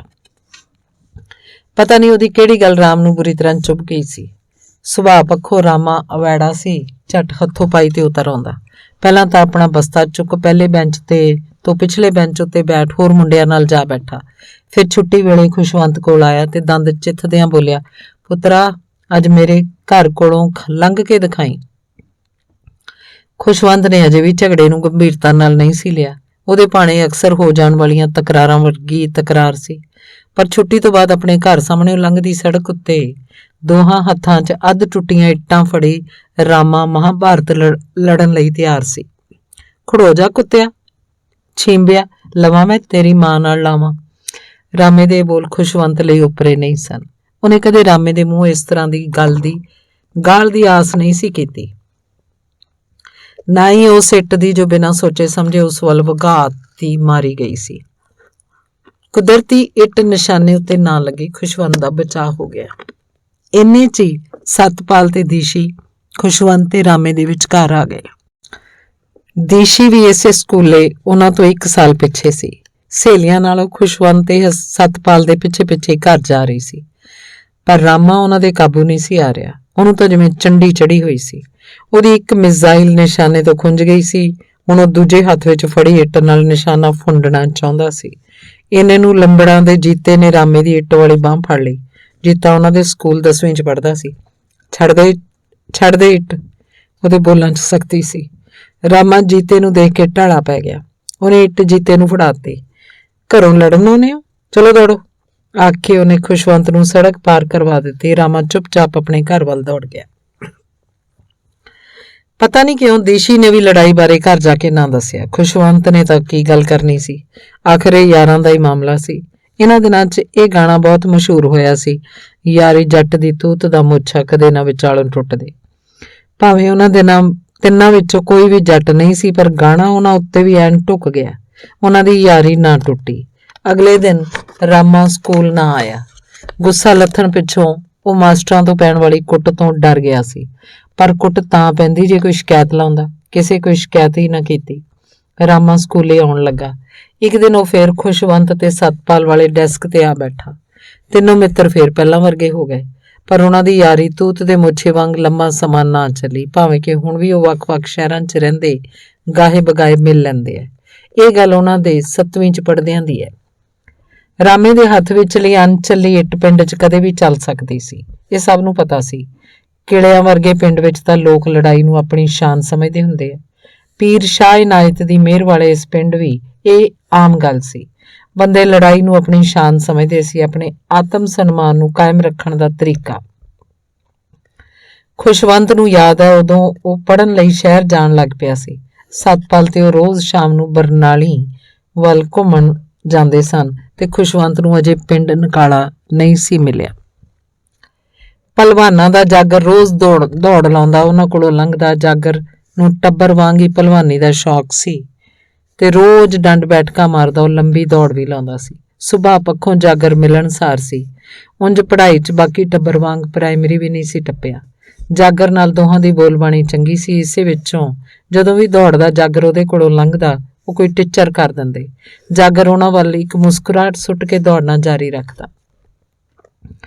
ਇੱਕ ਦਿਨ ਪਤਾ ਨਹੀਂ ਕੀ ਹੋਇਆ, ਜਿਉਂ ਹੀ ਖੁਸ਼ਵੰਤ ਨੇ ਕੁਝ ਕਹਿਣ ਲਈ ਮੂੰਹ ਖੋਲਿਆ, ਜਾਗਰ ਨੇ ਦੋਹਾਂ ਨੂੰ ਢਾਹ ਲਿਆ। ਦੋਵੇਂ ਹੱਕੇ ਬੱਕੇ ਸਨ। ਉਹਨਾਂ ਜਾਗਰ ਤੋਂ ਇਹ ਆਸ ਨਹੀਂ ਸੀ ਕੀਤੀ। ਪਹੇ ਦੀ ਮਿੱਟੀ ਤੇ ਪਹੇ ਦੇ ਪਾਸਿਆਂ ਉੱਤੇ ਉੱਗੇ ਘਾਹ 'ਚ ਜਾਗਰ ਨੇ ਦੋਹਾਂ ਨੂੰ ਖੂਬ ਮਧੋਲਿਆ। ਆਪਣੇ ਖੁੱਲੇ ਕਸਰਤੀ ਸਰੀਰ ਨਾਲੋਂ ਦੋਹਾਂ ਤੋਂ ਤਕੜਾ ਸੀ। ਕਿਉਂ ਫਿਰ ਕਰੋਗੇ ਟਿੱਚਰਾਂ? ਆਪਣੀ ਤਸੱਲੀ ਕਰ ਉੱਠਦਿਆਂ ਜਾਗਰ ਬੋਲਿਆ, ਜਾ ਯਾਰ, ਅਸੀਂ ਨਹੀਂ ਬੁਲਾਉਂਦੇ ਅੱਗੋਂ ਤੋਂ ਤੈਨੂੰ। ਪੜ੍ਹੇ ਲਿਖੇ ਹੋਣ ਦੀ ਉਹਨਾਂ ਦੀ ਟੌਰ ਮਿੰਟ 'ਚ ਮਿੱਟੀ ਘੱਟੇ ਰੁਲ ਗਈ ਸੀ। ਦੋਵੇਂ ਕੱਪੜਿਆਂ ਤੋਂ ਮਿੱਟੀ ਝਾੜਦੇ, ਛਿੱਲੀਆਂ ਕੂਣੀਆਂ ਦੇਖਦੇ ਪਿੰਡ ਵੱਲ ਆ ਗਏ। ਪਾੜਿਆਂ ਨੂੰ ਸਿਖਾਏ ਇਸ ਸਬਕ ਦੀ ਖਬਰ ਅਗਲੇ ਦਿਨ ਮੁੰਡਿਆਂ ਦੀ ਢਾਣੀ ਤੱਕ ਵੀ ਪਹੁੰਚੀ। ਮੁੰਡੇ ਸਵਾਦ ਲੈਂਦੇ ਜਾਗਰ ਤੋਂ ਹੋਈ ਬੀਤੀ ਸੁਣਦੇ ਰਹੇ। ਚੰਗੇ ਸਿੱਧੇ ਕੀਤੇ, ਜਾਗਰ ਵੀ ਹੁੱਬ ਕੇ ਦੱਸਦਾ ਰਿਹਾ। ਉਦੋਂ ਅਜੇ ਖੁਸ਼ਵੰਤ ਪਿੰਡ ਦੇ ਨਿੱਕੇ ਸਕੂਲ ਹੀ ਪੜ੍ਹਦਾ ਸੀ। ਉਹਨਾਂ ਦਿਨਾਂ 'ਚ ਮੁਲਕ 'ਚ ਐਮਰਜੈਂਸੀ ਲੱਗੀ ਹੋਈ ਸੀ। ਪਿੰਡ ਵਾਲਿਆਂ ਹੀ ਨਹੀਂ, ਮੁਲਕ ਵਾਲਿਆਂ ਨੇ ਵੀ ਇਹ ਸ਼ਬਦ ਪਹਿਲੀ ਵਾਰੀ ਸੁਣਿਆ ਸੀ। ਇਹ ਪਿੰਡ ਵੀ ਐਮਰਜੈਂਸੀ ਲੱਗੇ ਮੁਲਕ 'ਚ ਹੀ ਪੈਂਦਾ ਸੀ। ਇਸ ਲਈ ਪਿੰਡ ਦੇ ਅੱਡੇ ਉੱਤੇ ਬਣੀਆਂ ਦੁਕਾਨਾਂ ਉੱਤੇ ਕੰਮ ਕਰਨ ਵਾਲੇ ਸਾਰਾ ਦਿਨ ਸੜਕ ਉੱਤੇ ਟਾਵੀਂ ਆਉਣ ਵਾਲੀ ਗੱਡੀ ਨੂੰ ਦੂਰੋਂ ਦੇਖਣ ਦਾ ਯਤਨ ਕਰਦੇ। ਸਰਕਾਰੀ ਜਾਬਤੀ ਗੱਡੀ ਨੂੰ ਦੇਖਦੇ ਹੀ ਉਹ ਦੁਕਾਨ ਉਦਾਂ ਹੀ ਛੱਡ ਕੇ ਸ਼ੂਟ ਵੱਟ ਲੈਂਦੇ ਤੇ ਖੇਤਾਂ 'ਚ ਜਾ ਕੇ ਕਿਤੇ ਲੁਕ ਜਾਂਦੇ। ਸਰਕਾਰੀ ਗੱਡੀਆਂ ਬੰਦਿਆਂ ਨੂੰ ਜ਼ਬਰਦਸਤੀ ਚੁੱਕ ਲੈਂਦੀਆਂ ਤੇ ਉਹਨਾਂ ਦੇ ਨਲਬੰਦੀ ਆਪਰੇਸ਼ਨ ਕਰ ਦਿੰਦੀਆਂ ਸੀ। ਲੋਕ ਉਂਝ ਇਹਨੂੰ ਨਸਬੰਦੀ ਕਹਿੰਦੇ ਆ। ਸਰਕਾਰ ਮੁਲਕ ਦੇ ਲੋਕਾਂ ਦੀ ਗਿਣਤੀ ਘੱਟ ਕਰਨ ਦੀ ਮਹਾਨ ਯੋਜਨਾ ਉੱਤੇ ਕੰਮ ਕਰ ਰਹੀ ਸੀ। ਸਰਕਾਰ ਦਾ ਨਿਸ਼ਾਨਾ ਸੀ ਕਿ ਮੁਲਕ ਦੇ ਵਧੇਰੇ ਲੋਕਾਂ ਨੂੰ ਨਿਆਣੇ ਜੰਮਣ ਤੋਂ ਅਸਮਰਥ ਬਣਾ ਦਿੱਤਾ ਜਾਏ। ਜਿਵੇਂ ਪਹਾੜਾਂ 'ਚ ਕਦੇ-ਕਦੇ ਬਾਂਦਰਾਂ ਤੇ ਮੈਦਾਨਾਂ 'ਚ ਕੁੱਤਿਆਂ ਨੂੰ ਨਿਪੁੰਸਕ ਕਰਨ ਦੇ ਟੀਕੇ ਲਾਏ ਜਾਂਦੇ ਆ। ਇਸ ਯੋਜਨਾ ਦੀ ਸਫਲਤਾ ਨੇ ਮੁਲਕ ਨੂੰ ਮਹਾਸ਼ਕਤੀ ਬਣਾ ਦੇਣਾ ਸੀ। ਪਰ ਲੋਕ ਸਾਰਾ ਦਿਨ ਡਰੇ ਰਹਿੰਦੇ ਸੀ। ਉਹਨਾਂ ਨੂੰ ਕਾਹਦਾ ਡਰ ਸੀ? ਇਹਦੇ ਬਾਰੇ ਉਹਨਾਂ ਨੂੰ ਠੋਸ ਜਾਣਕਾਰੀ ਨਹੀਂ ਸੀ। ਫਿਰ ਵੀ ਕੋਈ ਮਰੇ ਨੱਕ ਵਾਲਾ ਵੀ ਮਾਹੌਲ ਵਿੱਚੋਂ ਡਰ ਨੂੰ ਸੁੰਘ ਸਕਦਾ ਸੀ। ਇਹ ਪੱਕਾ ਸੀ ਕਿ ਡਰ ਛਲੇਡੇ ਦਾ ਜਾਂ ਪੁੱਠੇ ਪੈਰਾਂ ਵਾਲੀ ਕਿਸੇ ਜਨਾਨੀ ਦਾ ਨਹੀਂ ਸੀ।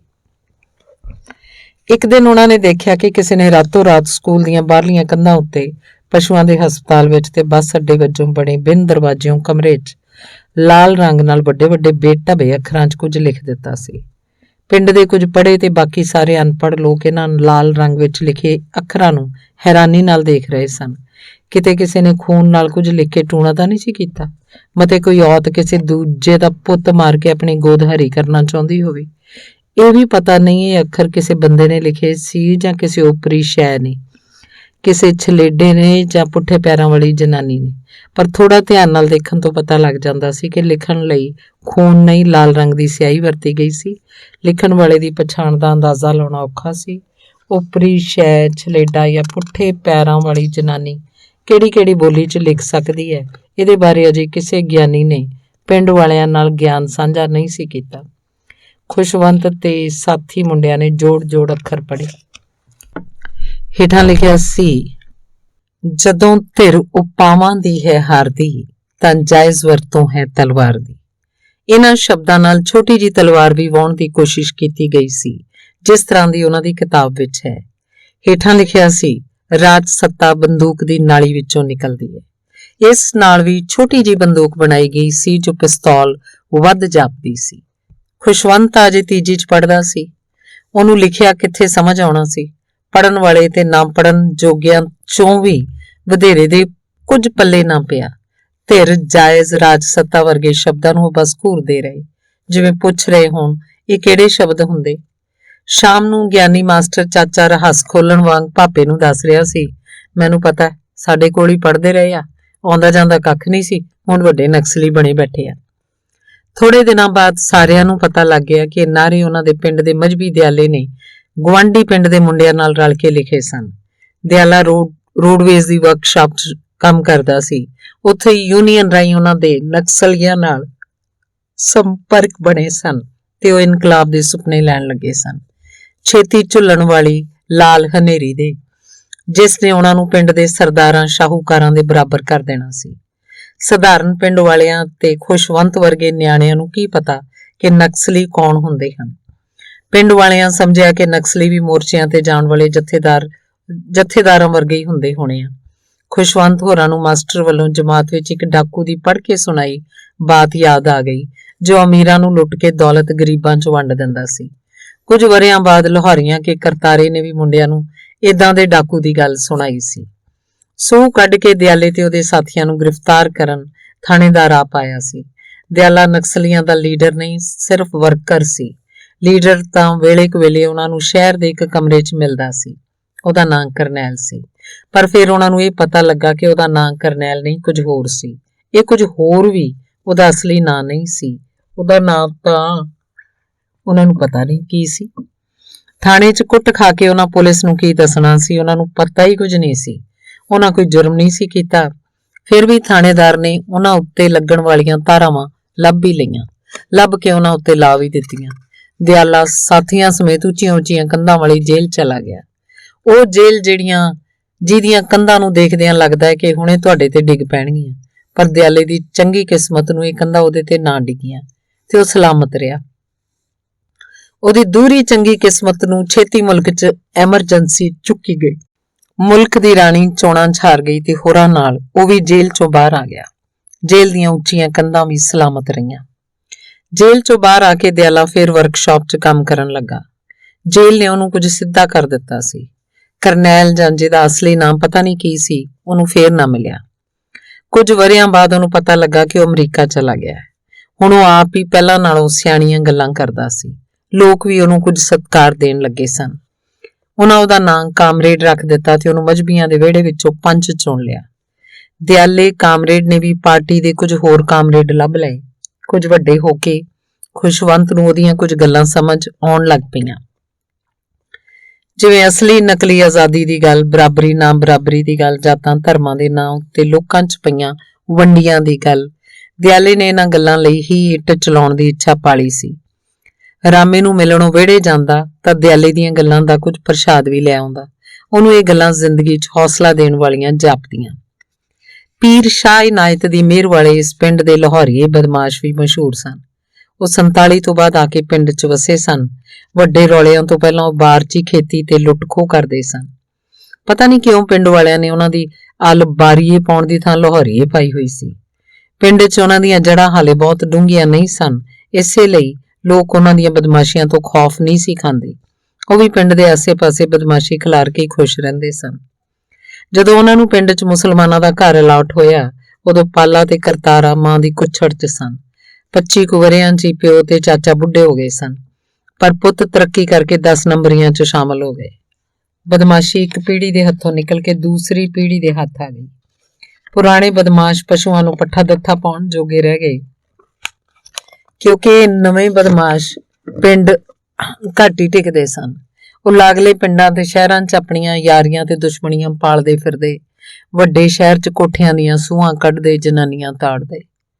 ਪਿੰਡ ਦੇ ਮੁੰਡਿਆਂ 'ਚ ਪਾਲੇ ਤੇ ਕਰਤਾਰੇ ਪ੍ਰਤੀ ਅਜੀਬ ਜੀ ਖਿੱਚ ਸੀ। ਸ਼ਾਇਦ ਉਹਨਾਂ ਅੰਦਰ ਵੀ ਪਾਲੇ ਕਰਤਾਰੇ ਵਰਗੇ ਬਣਨ ਦੀ ਇੱਛਾ ਦੱਬੀ ਹੋਈ ਸੀ, ਪਰ ਉਹ ਘਰ ਪਰਿਵਾਰ ਦੀਆਂ ਅੰਗਲੀਆਂ ਸੰਗਲੀਆਂ ਨਾਲ ਜ਼ਿਆਦਾ ਮਜ਼ਬੂਤੀ ਨਾਲ ਬੱਝੇ ਹੋਏ ਸਨ। ਜਦੋਂ ਕਦੀ ਉਹਨਾਂ ਨੂੰ ਮੌਕਾ ਮਿਲਦਾ, ਇਸ ਅਚੇਤ ਇੱਛਾ ਦੇ ਖਿੱਚੇ ਹੋਏ ਉਹ ਗੱਲਾਂ ਸੁਣਨ ਲਾਹੌਰੀਆਂ ਦੇ ਘਰੇ ਪਹੁੰਚ ਜਾਂਦੇ। ਚੁਬਾਰੇ 'ਚ ਬੈਠੇ ਦੋਵੇਂ ਭਰਾ ਇੱਕ ਪਾਸੇ ਕਬੂਤਰ ਉਡਾਈ ਜਾਂਦੇ, ਦੂਜੇ ਪਾਸੇ ਆਪਣੀਆਂ ਬਾਤਾਂ ਮਸਾਲਾ ਲਾ ਸੁਣਾਉਂਦੇ। ਉਹ ਦੱਸਦੇ ਸੀ ਕਿਵੇਂ ਇੱਕ ਵਾਰ ਉਹਨਾਂ ਅੰਬੈਸਡਰ 'ਚ ਜਾਂਦੇ ਇੱਕ ਲਾਲੇ ਤੋਂ ਨੋਟਾਂ ਦਾ ਭਰਿਆ ਬਰੀਫਕੇਸ ਲੁੱਟਿਆ ਸੀ, ਉਹ ਵੀ ਨਕਲੀ ਪਿਸਤੌਲ ਦਿਖਾ ਕੇ। ਮੁੰਡੇ ਅੰਦਰੋਂ ਅੰਦਰ ਡਰ ਜਾਂਦੇ। ਉਹ ਦੱਸਦੇ ਕਿ ਕਿਵੇਂ ਇੱਕ ਕਾਰ ਉਹਨਾਂ ਆਪਣੇ ਐਨਫੀਲਡ ਤੇ ਘੈਂਟ ਜੀ ਜਨਾਨੀ ਚੜਾ ਲਈ ਸੀ। ਉਹ ਦੱਸਦੇ ਕਿ ਕਿਵੇਂ ਇੱਕ ਵਾਰ ਉਹਨਾਂ ਆਪਣੇ ਐਨਫੀਲਡ ਤੇ ਘੈਂਟ ਜੀ ਜਨਾਨੀ ਚੜਾ ਲਈ ਸੀ। ਸ਼ਹਿਰ ਤੱਕ ਪਹੁੰਚਦਿਆਂ ਉਹਨਾਂ ਉਹਦੇ ਸਰੀਰ ਦਾ ਸਾਰਾ ਜਗਰਾਫੀਆ ਟੋਹ ਲਿਆ ਸੀ। ਉਸ ਜਨਾਨੀ ਨੇ ਵੀ ਸੀ ਨਹੀਂ ਕੀਤੀ। ਫਿਰ ਉਹਨੂੰ ਆਪਣੇ ਕਿਸੇ ਯਾਰ ਦੇ ਕਮਰੇ 'ਚ ਲੈ ਗਏ। ਭੋਲੇ ਦੇ ਭਟੂਰਿਆਂ ਦਾ ਲਾਲਚ ਦੇ ਕੇ। ਧੰਨ ਸੀ ਜਨਾਨੀ। ਉਹ ਐ ਸੀ ਜਿਵੇਂ ਦੀ ਹੋਰ ਜਨਾਨੀ ਹੋ ਨਹੀਂ ਸੀ ਸਕਦੀ। ਮੁੰਡਿਆਂ ਦੀਆਂ ਦੱਬੀਆਂ ਇੱਛਾਵਾਂ ਹਿੱਲਣ ਲੱਗਦੀਆਂ। ਇਸ ਤਰ੍ਹਾਂ ਦੀਆਂ ਗੱਲਾਂ ਸੁਣ ਕੇ ਉਤੇਜਿਤ ਹੋ ਜਾਂਦੇ। ਉਹ ਵੀ ਕਲਪਨਾ 'ਚ ਉਹਨਾਂ ਨੂੰ ਸਹਿਲਾਉਣ ਲੱਗਦੇ। ਕਿਸੇ ਜਨਾਨੀ ਦੇ ਵੱਧ ਪੱਟ ਨਰਮ, ਕਿਸੇ ਦੇ ਘੱਟ। ਉਹ ਸੋਚਣ ਲੱਗਦੇ ਇਹਨਾਂ ਨੂੰ ਇਹਨਾਂ ਗੱਲਾਂ ਤੇ ਵਿਸ਼ਵਾਸ ਨਾ ਆਉਂਦਾ, ਪਰ ਉਹ ਜਾਣਬੁੱਝ ਕੇ ਆਪਣੀ ਬੇਵਿਸ਼ਵਾਸੀ ਨੂੰ ਪਰੇ ਕਰ ਦਿੰਦੇ। ਬੇਵਿਸ਼ਵਾਸੀ ਨੇ ਉਹਨਾਂ ਦੀ ਉਤੇਜਨਾ ਦਾ ਸਾਰਾ ਮਜ਼ਾ ਮਾਰ ਦੇਣਾ ਸੀ। ਉਹਨਾਂ ਨੂੰ ਇੱਕ ਸੋਹਣੀ ਜੀ ਮੇਮ ਦੀ ਮੂਰਤ ਵਾਲੀ ਤਾਸ਼ ਦਿਖਾਉਂਦੇ। ਤਾਸ਼ ਦੇ ਪੱਤੇ ਨੂੰ ਥੋੜਾ ਜਿਹਾ ਟੇਢਾ ਕਰਨ ਤੇ ਮੇਮ ਨੰਗੀ ਦਿਸਦੀ। ਮੁੰਡਿਆਂ ਲਈ ਇਹ ਵੀ ਕਿਸੇ ਵੱਖਰੇ ਮੁਲਕ ਤੋਂ ਆਈ ਚੀਜ਼ ਸੀ। ਸੱਚੀ ਮੁੱਚੀ। ਮੁੰਡੇ ਉਤਸ਼ਾਹਤ ਹੋ ਕੇ ਪੁੱਛਦੇ, ਕਿਉਂ ਭਾਜੀ ਤੁਹਾਡੇ ਕੋਲ ਉਹ ਐਨਕ ਹੈਗੀ ਜਿਹਨੂੰ ਲਾ ਕੇ ਸੁਣਿਆ ਕੱਪੜਿਆਂ ਥੱਲੋਂ ਵੀ ਦਿਸ ਜਾਂਦਾ। ਪਾਲਾ ਤੇ ਕਰਤਾਰਾ ਹੱਸ ਪੈਂਦੇ। ਅਗਲੀ ਵਾਰ ਲੈ ਕੇ ਆਵਾਂਗੇ ਸ਼ਹਿਰੋਂ। ਤੇ ਮੁੰਡੇ ਸੋਚਣ ਲੱਗਦੇ, ਐਨਕ ਲਾ ਕੇ ਉਹਨਾਂ ਨੇ ਕਿਹੜੀ ਕੁੜੀ ਜਾਂ ਔਰਤ ਨੂੰ ਤੱਕਣਾ ਹੈ। ਉਹ ਐਨਕ ਤਾਂ ਨਾ ਆਈ, ਪਰ ਇੱਕ ਦਿਨ ਕਰਤਾਰੇ ਨੇ ਉਹਨਾਂ ਨੂੰ ਅਖਬਾਰ 'ਚੋਂ ਕੱਟੀ ਇੱਕ ਫੋਟੋ ਦਿਖਾਈ। ਕਾਲੀ ਫਿੱਕੀ ਜਿਹੀ ਛਪਾਈ 'ਚ ਇੱਕ ਭਲਵਾਨ ਜੇ ਸਰਦਾਰ ਦੀ ਸ਼ਕਲ ਮਸਾਂ ਹੀ ਦਿਸਦੀ ਸੀ। ਪਤਾ ਹੈ ਕੌਣ? ਮਲੰਗੀ ਸਰਦਾਰ। ਕਹਿ ਕੇ ਜਿਵੇਂ ਕਰਤਾਰੇ ਦੀ ਸੰਤੁਸ਼ਟੀ ਨਾ ਹੋਈ ਹੋਵੇ, ਉਹਨੇ ਦੁਹਰਾਇਆ, ਮਲੰਗੀ ਡਾਕੂ। ਮੁੰਡਿਆਂ ਨੇ ਕਦੇ ਉਹਦਾ ਨਾਂ ਨਹੀਂ ਸੀ ਸੁਣਿਆ। ਸਕੂਲ 'ਚ ਜਿੰਨੀਆਂ ਕੁ ਕਿਤਾਬਾਂ ਪੜ੍ਹ ਸਕੇ ਸਨ, ਉਹਨਾਂ 'ਚ ਕਿਤੇ ਮਲੰਗੀ ਸਰਦਾਰ ਜਾਂ ਮਲੰਗੀ ਡਾਕੂ ਦਾ ਨਾਂ ਨਹੀਂ ਸੀ ਆਇਆ। ਜਿੱਧਰੋਂ ਸਾਡੇ ਬੁੜੇ ਆਏ ਆ, ਲਾਹੌਰ ਜ਼ਿਲ੍ਹੇ 'ਚ ਚੰਗਾ ਮੰਗਾ ਜੰਗਲਾਂ ਕੋਲ ਪਿੰਡ ਸੀ ਇਹਦਾ, ਲੱਖੋ। ਉਹ ਚੰਗਾ ਮੰਗਾ ਵੀ ਦੋ ਡਾਕੂ ਹੀ ਸੀ। ਉਹਦੇ ਆਂਦੇ ਹੁੰਦੇ ਸੀ, ਦਿਨੇ ਰਾਜ ਫਰੰਗੀ ਦਾ ਤੇ ਰਾਤੀ ਰਾਜ ਮਲੰਗੀ ਦਾ। ਕਰਤਾਰੇ ਦੇ ਹਾਵ ਭਾਵ ਏਦਾਂ ਸਨ ਜਿਵੇਂ ਆਪ ਬੀਤੀ ਸੁਣਾ ਰਿਹਾ ਹੋਵੇ। ਮੁੰਡੇ ਉਤਸੁਕਤਾ ਨਾਲ ਸੁਣ ਰਹੇ ਸਨ। ਵਿਚਾਰਾ ਬਚਪਨ 'ਚ ਹੀ ਯਤੀਮ ਹੋ ਗਿਆ। ਚੌਧਰੀ ਨੇ ਜ਼ਮੀਨ ਤੇ ਕਬਜ਼ਾ ਕਰ ਲਿਆ। ਵੱਡੇ ਹੋ ਕੇ ਇਹਨੇ ਜ਼ਮੀਨ ਮੰਗੀ ਤਾਂ ਮੁੱਕਰ ਗਿਆ। ਦੂਜਾ ਮਲੰਗੀ ਵਿਆਹ ਲਿਆਇਆ ਮੁਸਲੀ। ਚੌਧਰੀ ਨੂੰ ਅੱਗ ਲੱਗ ਗਈ ਵੀ ਸਰਦਾਰ ਨੇ ਮੁਸਲੀ ਕਿਵੇਂ ਵਿਆਹ ਲਈ। ਉਹ ਲੰਬੜਦਾਰ ਵੀ ਸੀ। ਲਓ ਬਈ, ਉਹਨੇ ਮਲੰਗੀ ਨੂੰ ਝੂਠੇ ਕਤਲ ਦੇ ਮੁਕੱਦਮੇ 'ਚ ਫਸਾਤਾ। ਮਲੰਗੀ ਵੀ ਸਰਦਾਰ ਸੀ। ਕੱਢ ਤੇ ਵੱਟ ਚੌਧਰੀਆਂ ਦੇ ਸਣੇ ਥਾਣੇਦਾਰਾਂ। ਅਮੀਰਾਂ ਨੂੰ ਲੁੱਟਦਾ, ਮਲੰਗੀ ਤੇ ਗਰੀਬਾਂ 'ਚ ਵੰਡਦਾ ਸੀ। ਸਿੱਧੇ ਕਰਤੇ ਸਾਰੇ ਕਹਿ ਕੇ ਕਰਤਾਰਾ ਸੰਤੁਸ਼ਟੀ ਜਿਹੀ ਨਾਲ ਗੁਣਗੁਣਾਉਣ ਲੱਗ ਪਿਆ, ਦਿਨੇ ਰਾਜ ਫਰੰਗੀ ਦਾ ਤੇ ਰਾਤੀ ਰਾਜ ਮਲੰਗੀ ਦਾ। ਮੁੰਡਿਆਂ ਨੂੰ ਲੱਗਿਆ ਕਿ ਕਰਤਾਰਾ ਵੀ ਰਾਤੀ ਜਾਂ ਦਿਨੇ ਵੀ ਆਪਣਾ ਰਾਜ ਹੋਣ ਦਾ ਸੁਪਨਾ ਲੈ ਰਿਹਾ, ਜਿਵੇਂ ਉਹਨੇ ਮਲੰਗੀ ਨੂੰ ਆਪਣਾ ਗੁਰੂ ਜਾਂ ਉਸਤਾਦ ਧਾਰ ਲਿਆ ਹੋਵੇ। ਮੁੰਡੇ ਕੁਝ ਦਿਨ ਮਲੰਗੀ ਦੀਆਂ ਗੱਲਾਂ ਕਰਦੇ ਰਹੇ, ਪਰ ਇੱਕ ਦਿਨ ਪਿੰਕੀ ਨੇ ਮਲੰਗੀ ਦੀ ਐਸੀ ਜਗ੍ਹਾ ਮਲੱਕੀ ਕਿ ਉਹਨਾਂ ਨੂੰ ਮਲੰਗੀ ਭੁੱਲ ਹੀ ਗਿਆ। ਉਸ ਇੱਕ ਸੁੱਖ ਦੀ ਸਵੇਰ ਪਾਲਾ ਐਨਫੀਲਡ ਦੇ ਪਿੱਛੇ ਕੁੜੀ ਬਿਠਾ ਕੇ ਲੈ ਆਇਆ। ਪਿੰਡ ਵਾਲਿਆਂ ਨੇ ਏਦਾਂ ਦੀ ਕੁੜੀ ਪਹਿਲਾਂ ਦੇਖੀ ਹੀ ਨਹੀਂ ਸੀ। ਪਹਿਲੇ ਦਿਨ ਹੀ ਉਹ ਮੋਟਰਸਾਈਕਲ ਦੇ ਦੋਵੇਂ ਪਾਸੇ ਲੱਤਾਂ ਕਰਕੇ ਬੈਠੀ ਆਈ ਸੀ। ਗੱਠਵੇਂ ਸਰੀਰ ਨਾਲ ਬਿਲਕੁਲ ਸਿੱਧੀ, ਸਗੋਂ ਕੁਝ ਆਕੜੀ ਮੁਦਰਾ ਵਿੱਚ। ਚਿਹਰੇ ਤੇ ਹਲਕੀ ਲਾਲੀ, ਬੁੱਲਾਂ ਤੇ ਲਿਪਸਟਿਕ, ਭਰਵੱਟੇ ਬਰੀਕ ਮੁੰਨੇ। ਇੱਕ ਗੁੱਤ ਪਿੱਠ ਪਿੱਛੇ ਲਮਕਦੀ ਸਾਫ਼ ਦਿਸਦੀ ਸੀ, ਕਿਉਂਕਿ ਉਹਨੇ ਸਿਰ ਤੇ ਚੁੰਨੀ ਨਹੀਂ ਲਈ ਸੀ। ਉਂਝ ਹੀ ਗਲੇ 'ਚ ਲਮਕਾਈ ਸੀ। ਅੱਡੇ 'ਚੋਂ ਲੰਘਦਿਆਂ ਵੀ ਉਹਨੇ ਨੀਵੀਂ ਨਹੀਂ ਸੀ ਪਾਈ, ਸਗੋਂ ਲੋਕਾਂ ਦੇ ਚਿਹਰਿਆਂ ਨੂੰ ਪੜ੍ਹਨ ਦੀ ਕੋਸ਼ਿਸ਼ ਕਰਦੀ ਲੱਗੀ ਸੀ। ਉਹਦਾ ਹੀ ਨਾਂ ਪਿੰਕੀ ਸੀ। ਕਿਸੇ ਦੀ ਹਿੰਮਤ ਨਾ ਪਈ ਪਾਲੇ ਨੂੰ ਉਸ ਬਾਰੇ ਪੁੱਛਣ ਦੀ। ਬਦਮਾਸ਼ਾਂ ਨੂੰ ਪਿੰਡ 'ਚ 7 ਖੂਨ ਮਾਫ ਸਨ। ਬਸ ਉਹ ਖੂਨ ਪਿੰਡ ਤੋਂ ਬਾਹਰ ਹੋਣੇ ਚਾਹੀਦੇ ਆ। ਉਹਨਾਂ ਆਪ ਹੀ ਮੰਨ ਲਿਆ ਕਿ ਪਾਲਾ ਪਿੰਕੀ ਨੂੰ ਵਿਆਹ ਕੇ ਲਿਆਇਆ। ਉਹ ਸੀ ਕੌਣ? ਕਿਸੇ ਨੂੰ ਕੁਛ ਨਹੀਂ ਪਤਾ। ਕਿਸੇ ਨੇ ਕਿਸੇ ਤੋਂ ਕੀ ਲੈਣਾ? ਪਾਲੇ ਦੇ ਚਾਲਿਆਂ ਨੂੰ ਕਿਹੜਾ ਕਿਸੇ ਨੇ ਉਹਨੂੰ ਰਿਸ਼ਤਾ ਕਰਵਾਉਣਾ ਸੀ? ਪਿੰਕੀ ਸ਼ਹਿਰਨਾ ਵਾਂਗ ਪੰਜਾਬੀ ਬੋਲਦੀ ਸੀ, ਸ਼ਹਿਰਨਾ ਵਰਗੇ ਕੱਪੜੇ ਪਾਉਂਦੀ ਸੀ, ਇਸ ਲਈ ਕਿਸੇ ਸ਼ਹਿਰ ਤਾਂ ਜੰਮੀ ਹੋਏਗੀ। ਨੈਣ ਨਕਸ਼ ਰੰਗ ਵੀ ਦੱਸਦਾ ਸੀ ਵੀ ਕਿਸੇ ਚੰਗੇ ਘਰ ਦੀ ਜੰਮੀ ਹੈ। ਲੋਕਾਂ ਕੋਲ ਚੀਜ਼ਾਂ ਬਾਰੇ ਜਾਣਕਾਰੀ ਘੜਨ ਦੇ ਆਪਣੇ ਤਰੀਕੇ ਹੁੰਦੇ ਆ। ਉਹਨਾਂ ਉਹ ਸਾਰੇ ਤਰੀਕੇ ਵਰਤ ਕੇ ਆਪਣੀ ਤਸੱਲੀ ਕਰ ਲਈ ਸੀ।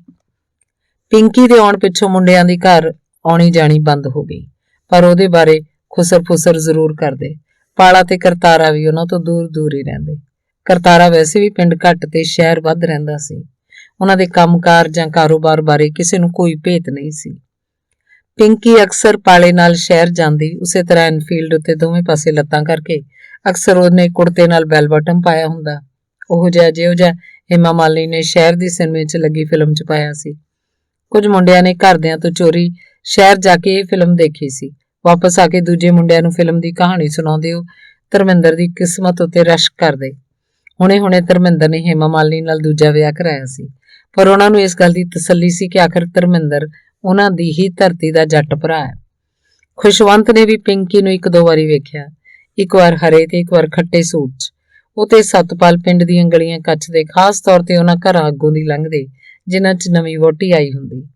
ਉਹਨਾਂ ਦੀ ਉਮਰ ਅਜੇ ਉਹ ਨਹੀਂ ਸੀ ਕਿ ਲੋਕ ਉਹਨਾਂ ਦੀਆਂ ਗੇੜੀਆਂ ਨੂੰ ਸ਼ੱਕ ਨਾਲ ਤੱਕਦੇ। ਉਹਨਾਂ ਲਈ ਵੀ ਇਹ ਮਹਿਜ਼ ਉਤਸੁਕਤਾ ਹੀ ਸੀ ਕਿ ਉਹ ਵਿਆਹ ਵਾਲੇ ਦਿਨ ਛੋਟੇ ਜਾਂ ਵੱਡੇ ਘੁੰਡ 'ਚ ਦਿਸੀ ਵਹੁਟੀ ਦਾ ਮੂੰਹ ਦੇਖਣਾ ਲੋਚਦੇ। ਧਰਤੀ ਉੱਤੇ ਜੰਮੇ ਇੱਕ ਹੋਰ ਪ੍ਰਾਣੀ ਦੀ ਸ਼ਕਲ ਤੋਂ ਵਾਕਫ ਹੋਣਾ ਚਾਹੁੰਦੇ। ਇਸ ਤਰ੍ਹਾਂ ਐਵੇਂ ਆਵਾਰਾਗਰਦੀ ਕਰਦਿਆਂ ਉਹਨਾਂ ਨੂੰ ਪਿੰਕੀ ਵਿਹੜੇ 'ਚ ਖੜੀ 2 ਵਾਰੀ ਦਿਸੀ ਸੀ। ਖੁਸ਼ਵੰਤ ਨੂੰ ਉਹਨਾਂ ਦੀਆਂ ਅੱਖਾਂ ਲਿਸ਼ਕਦੀਆਂ ਜਾਪੀਆਂ, ਭਲਾ ਇਹ ਟੱਬਰ ਲਈ ਰੋਟੀ ਵੀ ਲਾਉਂਦੀ ਹੋਊ। ਭਾਂਡੇ ਤਾਂ ਨਹੀਂ ਮਾਂਜ ਸਕਦੀ, ਖੁਸ਼ਵੰਤ ਨੇ ਸੋਚਿਆ। ਉਸ ਕੋਲ ਆਪਣੇ ਸਵਾਲਾਂ ਦਾ ਜਵਾਬ ਪਤਾ ਕਰਨ ਦਾ ਕੋਈ ਰਾਹ ਨਹੀਂ ਸੀ। ਪਿੰਕੀ ਤੋਂ ਬਿਨਾਂ ਉਹਨਾਂ ਨੂੰ ਇਸ ਤਰ੍ਹਾਂ ਦੀ ਉਤੇਜਨਾ ਮੇਲੇ ਵਾਲੇ ਦਿਨ ਹੀ ਹੁੰਦੀ ਸੀ। ਉਸ ਦਿਨ ਗਾਉਣ ਵਾਲੀ ਜਿਉਂ ਆਉਂਦੀ ਸੀ, ਭਾਵੇਂ ਗਾਉਣ ਵਾਲਾ ਮੁੱਖ ਗਾਇਕ ਹੀ ਹੋਵੇ, ਉਹ ਗਾਉਣ ਵਾਲੀ ਕਿਹੜੀ ਆਉਣੀ ਪੁੱਛਦੇ। ਇਹ ਸ਼ਬਦ ਕਹਿਣ 'ਚ ਹੀ ਸਵਾਦ ਸੀ। ਗਾਉਣ ਵਾਲੀ ਦੀ ਫੀਅਟ ਪਹਿਲਾਂ ਭਲਵਾਨਾਂ ਕੇ ਜਾਂ ਸਰਪੰਚਾਂ ਦੇ ਘਰ ਮੂਹਰੇ ਰੁਕਦੀ, ਟੋਲੀ ਕਾਰ 'ਚੋਂ ਨਿਕਲ ਅੰਦਰ ਚਲੀ ਜਾਂਦੀ, ਜਵਾਕਾਂ ਦਾ ਛੋਟਾ ਜਿਹਾ ਮੇਲਾ ਘਰ ਦੇ ਬਾਹਰ ਲੱਗ ਜਾਂਦਾ। ਉਹਨਾਂ ਦੀਆਂ ਨਜ਼ਰਾਂ ਗੇਟ ਟੱਪਣ ਦੀ ਕੋਸ਼ਿਸ਼ ਕਰਦੀਆਂ, ਪਰ ਟੋਲੀ ਤਾਂ ਕਿਸੇ ਕਮਰੇ ਦੇ ਅੰਦਰ ਬੈਠੀ ਹੁੰਦੀ। ਓਏ, ਗਾਉਣ ਵਾਲੀ ਗਾਉਣ ਤੋਂ ਪਹਿਲਾਂ ਸ਼ਰਾਬ ਪੀਂਦੀ ਆ, ਪੀਣ ਤੋਂ ਬਿਨਾਂ ਭਲਾ ਕੋਈ ਕਿੱਦਾਂ ਨੱਚ ਲੂ। ਰਾਮਾ ਆਪਣੇ ਵਿਹੜੇ ਦੇ ਵੱਡੇ ਮੁੰਡਿਆਂ ਤੋਂ ਸੁਣਿਆ ਇੰਕਸ਼ਾਫ ਕਰਦਾ। ਸਤਪਾਲ ਤੇ ਖੁਸ਼ਵੰਤ ਸ਼ਰਾਬ ਪੀਂਦੀ ਗਾਉਣ ਵਾਲੀ ਦੀ ਕਲਪਨਾ ਕਰਨ ਲੱਗਦੇ। ਦਾਰੂ ਦੀ ਭਰੀ ਕੱਚ ਦੀ ਗਲਾਸੀ ਨੂੰ ਆਪਣੇ ਲਿਪਸਟਿਕ ਲੱਗੇ ਬੁੱਲਾਂ ਨਾਲ ਲਾਉਂਦੀ ਗੋਰੀ ਗੋਰੀ ਗਾਉਣ ਵਾਲੀ ਜ਼ਰੂਰ ਇੱਕੋ ਸਾਹੀ ਗਲਾਸ ਪੀ ਜਾਂਦੀ ਹੋ। ਉਹ ਸੋਚਦੇ, ਉਹਨਾਂ ਉਦੋਂ ਤੱਕ ਅਜੇ ਦਾਰੂ ਨੂੰ ਮੂੰਹ ਨਹੀਂ ਸੀ ਲਾਇਆ। ਉਹਨਾਂ ਨੂੰ ਪਹਿਲੀ ਵਾਰ ਹਰਪਾਲ ਨੇ ਸ਼ਹਿਰ 'ਚ ਦਾਰੂ ਪਿਲਾਈ ਸੀ, ਪਰ ਸੁਣਿਆ ਜ਼ਰੂਰ ਸੀ ਕਿ ਸ਼ਰਾਬ ਦਾ ਸਵਾਦ ਬੜਾ ਕੌੜਾ ਹੁੰਦਾ ਹੈ। ਕੌੜੀ ਸ਼ਰਾਬ ਪੀਣ ਵਾਲੀ ਗਾਉਣ ਵਾਲੀ ਉਹਨਾਂ ਨੂੰ ਮਿੱਠੀ ਲੱਗਦੀ। ਘਰ ਦੇ ਬਾਹਰ ਖੜੇ ਉਹ ਗਾਉਣ ਵਾਲੀ ਦੇ ਨਿਕਲਣ ਦੀ ਉਡੀਕ ਕਰਦੇ। ਟੋਲੀ ਬਾਹਰ ਨਿਕਲਦੀ, ਪਰ ਗਾਉਣ ਵਾਲੀ ਦੀ ਝਲਕ ਉਹਨਾਂ ਨੂੰ ਨਾ ਮਿਲਦੀ। ਟੋਲੀ ਨੇ ਹੁਸ਼ਿਆਰੀ ਨਾਲ ਗਾਉਣ ਵਾਲੀ ਨੂੰ ਘੇਰਿਆ ਹੁੰਦਾ ਤੇ ਇੱਕ ਤਰ੍ਹਾਂ ਨਾਲ ਲੁਕਾਇਆ ਹੁੰਦਾ। ਸਾਰੇ ਜਵਾਕ ਚੀਕਾਂ ਮਾਰਦੇ ਫੀਅਟ ਪਿੱਛੇ ਦੌੜ ਪੈਂਦੇ। ਗਾਉਣ ਵੇਲੇ ਤਾਂ ਉਹਦਾ ਮੂੰਹ ਦੇਸੀ ਪੈਂਦਾ ਸੀ। ਇਸ ਤਰ੍ਹਾਂ ਲੁਕ ਲੁਕਾ ਕੇ ਜਾਣ ਵਾਲੀ ਗਾਉਣ ਵਾਲੀ ਸਟੇਜ ਉੱਤੇ ਬੜੀ ਦਲੇਰ ਹੋ ਜਾਂਦੀ। ਗਾਉਣ ਵਾਲਾ ਉਹਨੂੰ ਮੋਢਾ ਮਾਰਦਾ ਤੇ ਉਹ ਨਖਰੇ ਨਾਲ ਗਾਉਂਦੀ, ਵੇ ਤੂੰ ਲੰਘਦਾ ਗੱਭਰੂਆ ਮੋਢੇ ਨਾਲ ਮੋਢਾ ਮਾਰ ਕੇ। ਮੁੰਡੇ ਸੀਟੀਆਂ ਮਾਰਦੇ, ਪੀਰ ਸ਼ਾਹ ਇਨਾਇਤ ਦੇ ਨਿਰਵਿਘਨ ਤੇਲ ਚੜ੍ਹਦਾ ਰਹਿੰਦਾ। ਖੁਸ਼ਵੰਤ ਨੂੰ ਯਕੀਨ ਹੋ ਜਾਂਦਾ ਕਿ ਗਾਉਣ ਵਾਲੀ ਨੇ ਸੱਚੀ ਸ਼ਰਾਬ ਪੀਤੀ ਹੈ। ਸਟੇਜ ਦੇ ਬਿਲਕੁਲ ਨੇੜੇ ਜਾ ਕੇ ਉਹ ਗਾਉਣ ਵਾਲੀ ਦੇ ਮੂੰਹ ਵੱਲ ਘੂਰਦੇ। ਕਿੰਨੀ ਗੋਰੀ ਆ, ਰਾਮਾ ਉਹਦੇ ਮੂੰਹ ਵੱਲ ਵੇਖਦਾ ਰਹਿ ਜਾਂਦਾ। ਗੋਰੀ ਨਹੀਂ ਓਏ, ਪਾਊਡਰ ਲਾਇਆ ਮੂੰਹ ਤੇ, ਉਹਦੀਆਂ ਬਾਹਾਂ ਦੇ ਕਾਲੀਆਂ। ਸਤਪਾਲ ਗੋਰੇ ਰੰਗ ਨਾਲ ਜੁੜੀ ਉਹਦੀ ਉਤੇਜਨਾ ਉੱਤੇ ਪਾਣੀ ਪਾ ਦਿੰਦਾ। ਅੱਛਾ, ਰਾਮੀ ਨੂੰ ਯਕੀਨ ਆ ਜਾਂਦਾ। ਉਹਨੂੰ ਕਿਸੇ ਦੱਸਿਆ ਸੀ ਵੀ ਹੇਮਾ ਮਾਲਿਨੀ ਦਾ ਰੰਗ ਵੀ ਕਾਲਾ ਹੈ। ਉਹ ਸੱਚੀ ਗੋਰੇ ਰੰਗ ਦੀ ਪਿੰਕੀ ਦੇ ਸ਼ਰਾਬ ਪੀਣ ਬਾਰੇ ਵੀ ਕਲਪਨਾ ਕਰਦੇ, ਪਰ ਉਹਨਾਂ ਕਦੇ ਕੋਈ ਗੱਲ ਸੁਣੀ ਨਹੀਂ ਸੀ। ਪਿੰਕੀ 3-4 ਵਰੇ ਹੀ ਉਹਨਾਂ ਦੇ ਪਿੰਡ ਰਹੀ। ਕਮਾਲ ਦੀ ਗੱਲ ਇਹ ਕਿ ਇਹਨਾਂ 3-4 ਵਰਿਆਂ 'ਚ ਵੀ ਉਹ ਪੁਰਾਣੀ ਨਾ ਹੋਈ। ਉਵੇਂ ਦੀ ਉਵੇਂ ਨਵੀਂ ਵਹੁਟੀ ਵਾਂਗ ਪਾਲੇ ਦੇ ਐਨਫੀਲਡ ਪਿੱਛੇ ਬੈਠ ਸ਼ਹਿਰ ਜਾਂਦੀ, ਉਸੇ ਤਰ੍ਹਾਂ ਪਰਤ ਆਉਂਦੀ। 3-4 ਜਾਂ ਕੁਝ ਜ਼ਿਆਦਾ ਵਰਿਆਂ ਬਾਅਦ ਐਨਫੀਲਡ ਉੱਤੇ ਦੋਵੇਂ ਪਾਸੇ ਲੱਤਾਂ ਕਰਕੇ ਬੈਠਣ ਵਾਲੀ ਪਿੰਕੀ ਜਿਵੇਂ ਅਚਾਨਕ ਪਿੰਡ ਆਈ ਸੀ, ਉਸੇ ਤਰ੍ਹਾਂ ਅਚਾਨਕ ਚਲੀ ਗਈ। ਉਹੀ ਨਹੀਂ, ਲੋਹਾਰੀਆਂ ਦਾ ਪੂਰਾ ਟੱਬਰ ਹੀ ਗਾਇਬ ਹੋ ਗਿਆ।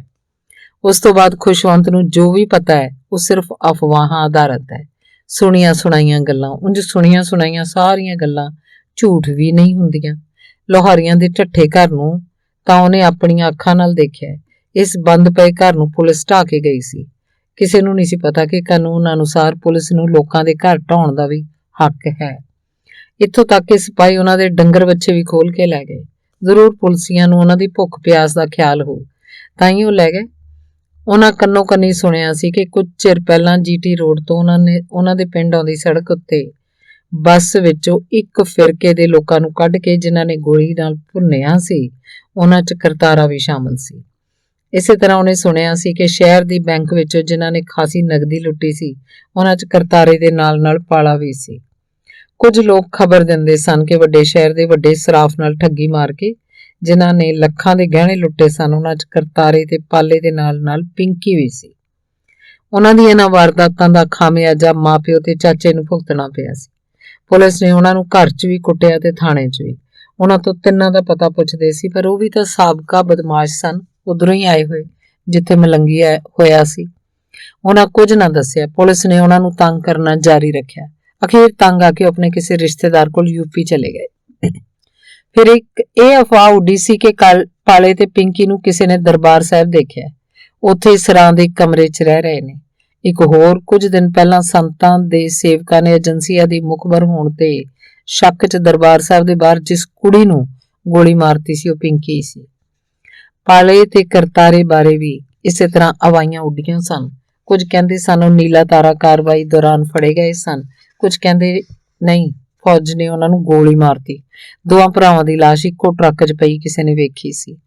ਇਹਨਾਂ ਅਫਵਾਹਾਂ ਦੀ ਕਦੇ ਤਸਦੀਕ ਨਾ ਹੋ ਸਕੀ, ਪਰ ਇੱਕ ਗੱਲ ਪੱਕੀ ਸੀ ਕਿ ਇਸ ਧਰਤੀ ਉੱਤੇ ਅਜਾਈਂ ਮਾਰੇ ਗਏ ਲੋਕਾਂ ਦੀਆਂ ਸੂਚੀਆਂ ਵਿੱਚੋਂ ਕਿਸੇ ਸੂਚੀ 'ਚ ਹੁਣ ਤੱਕ ਪਾਲੇ, ਕਰਤਾਰੇ ਤੇ ਪਿੰਕੀ ਦਾ ਨਾਂ ਨਹੀਂ ਆਇਆ ਸੀ।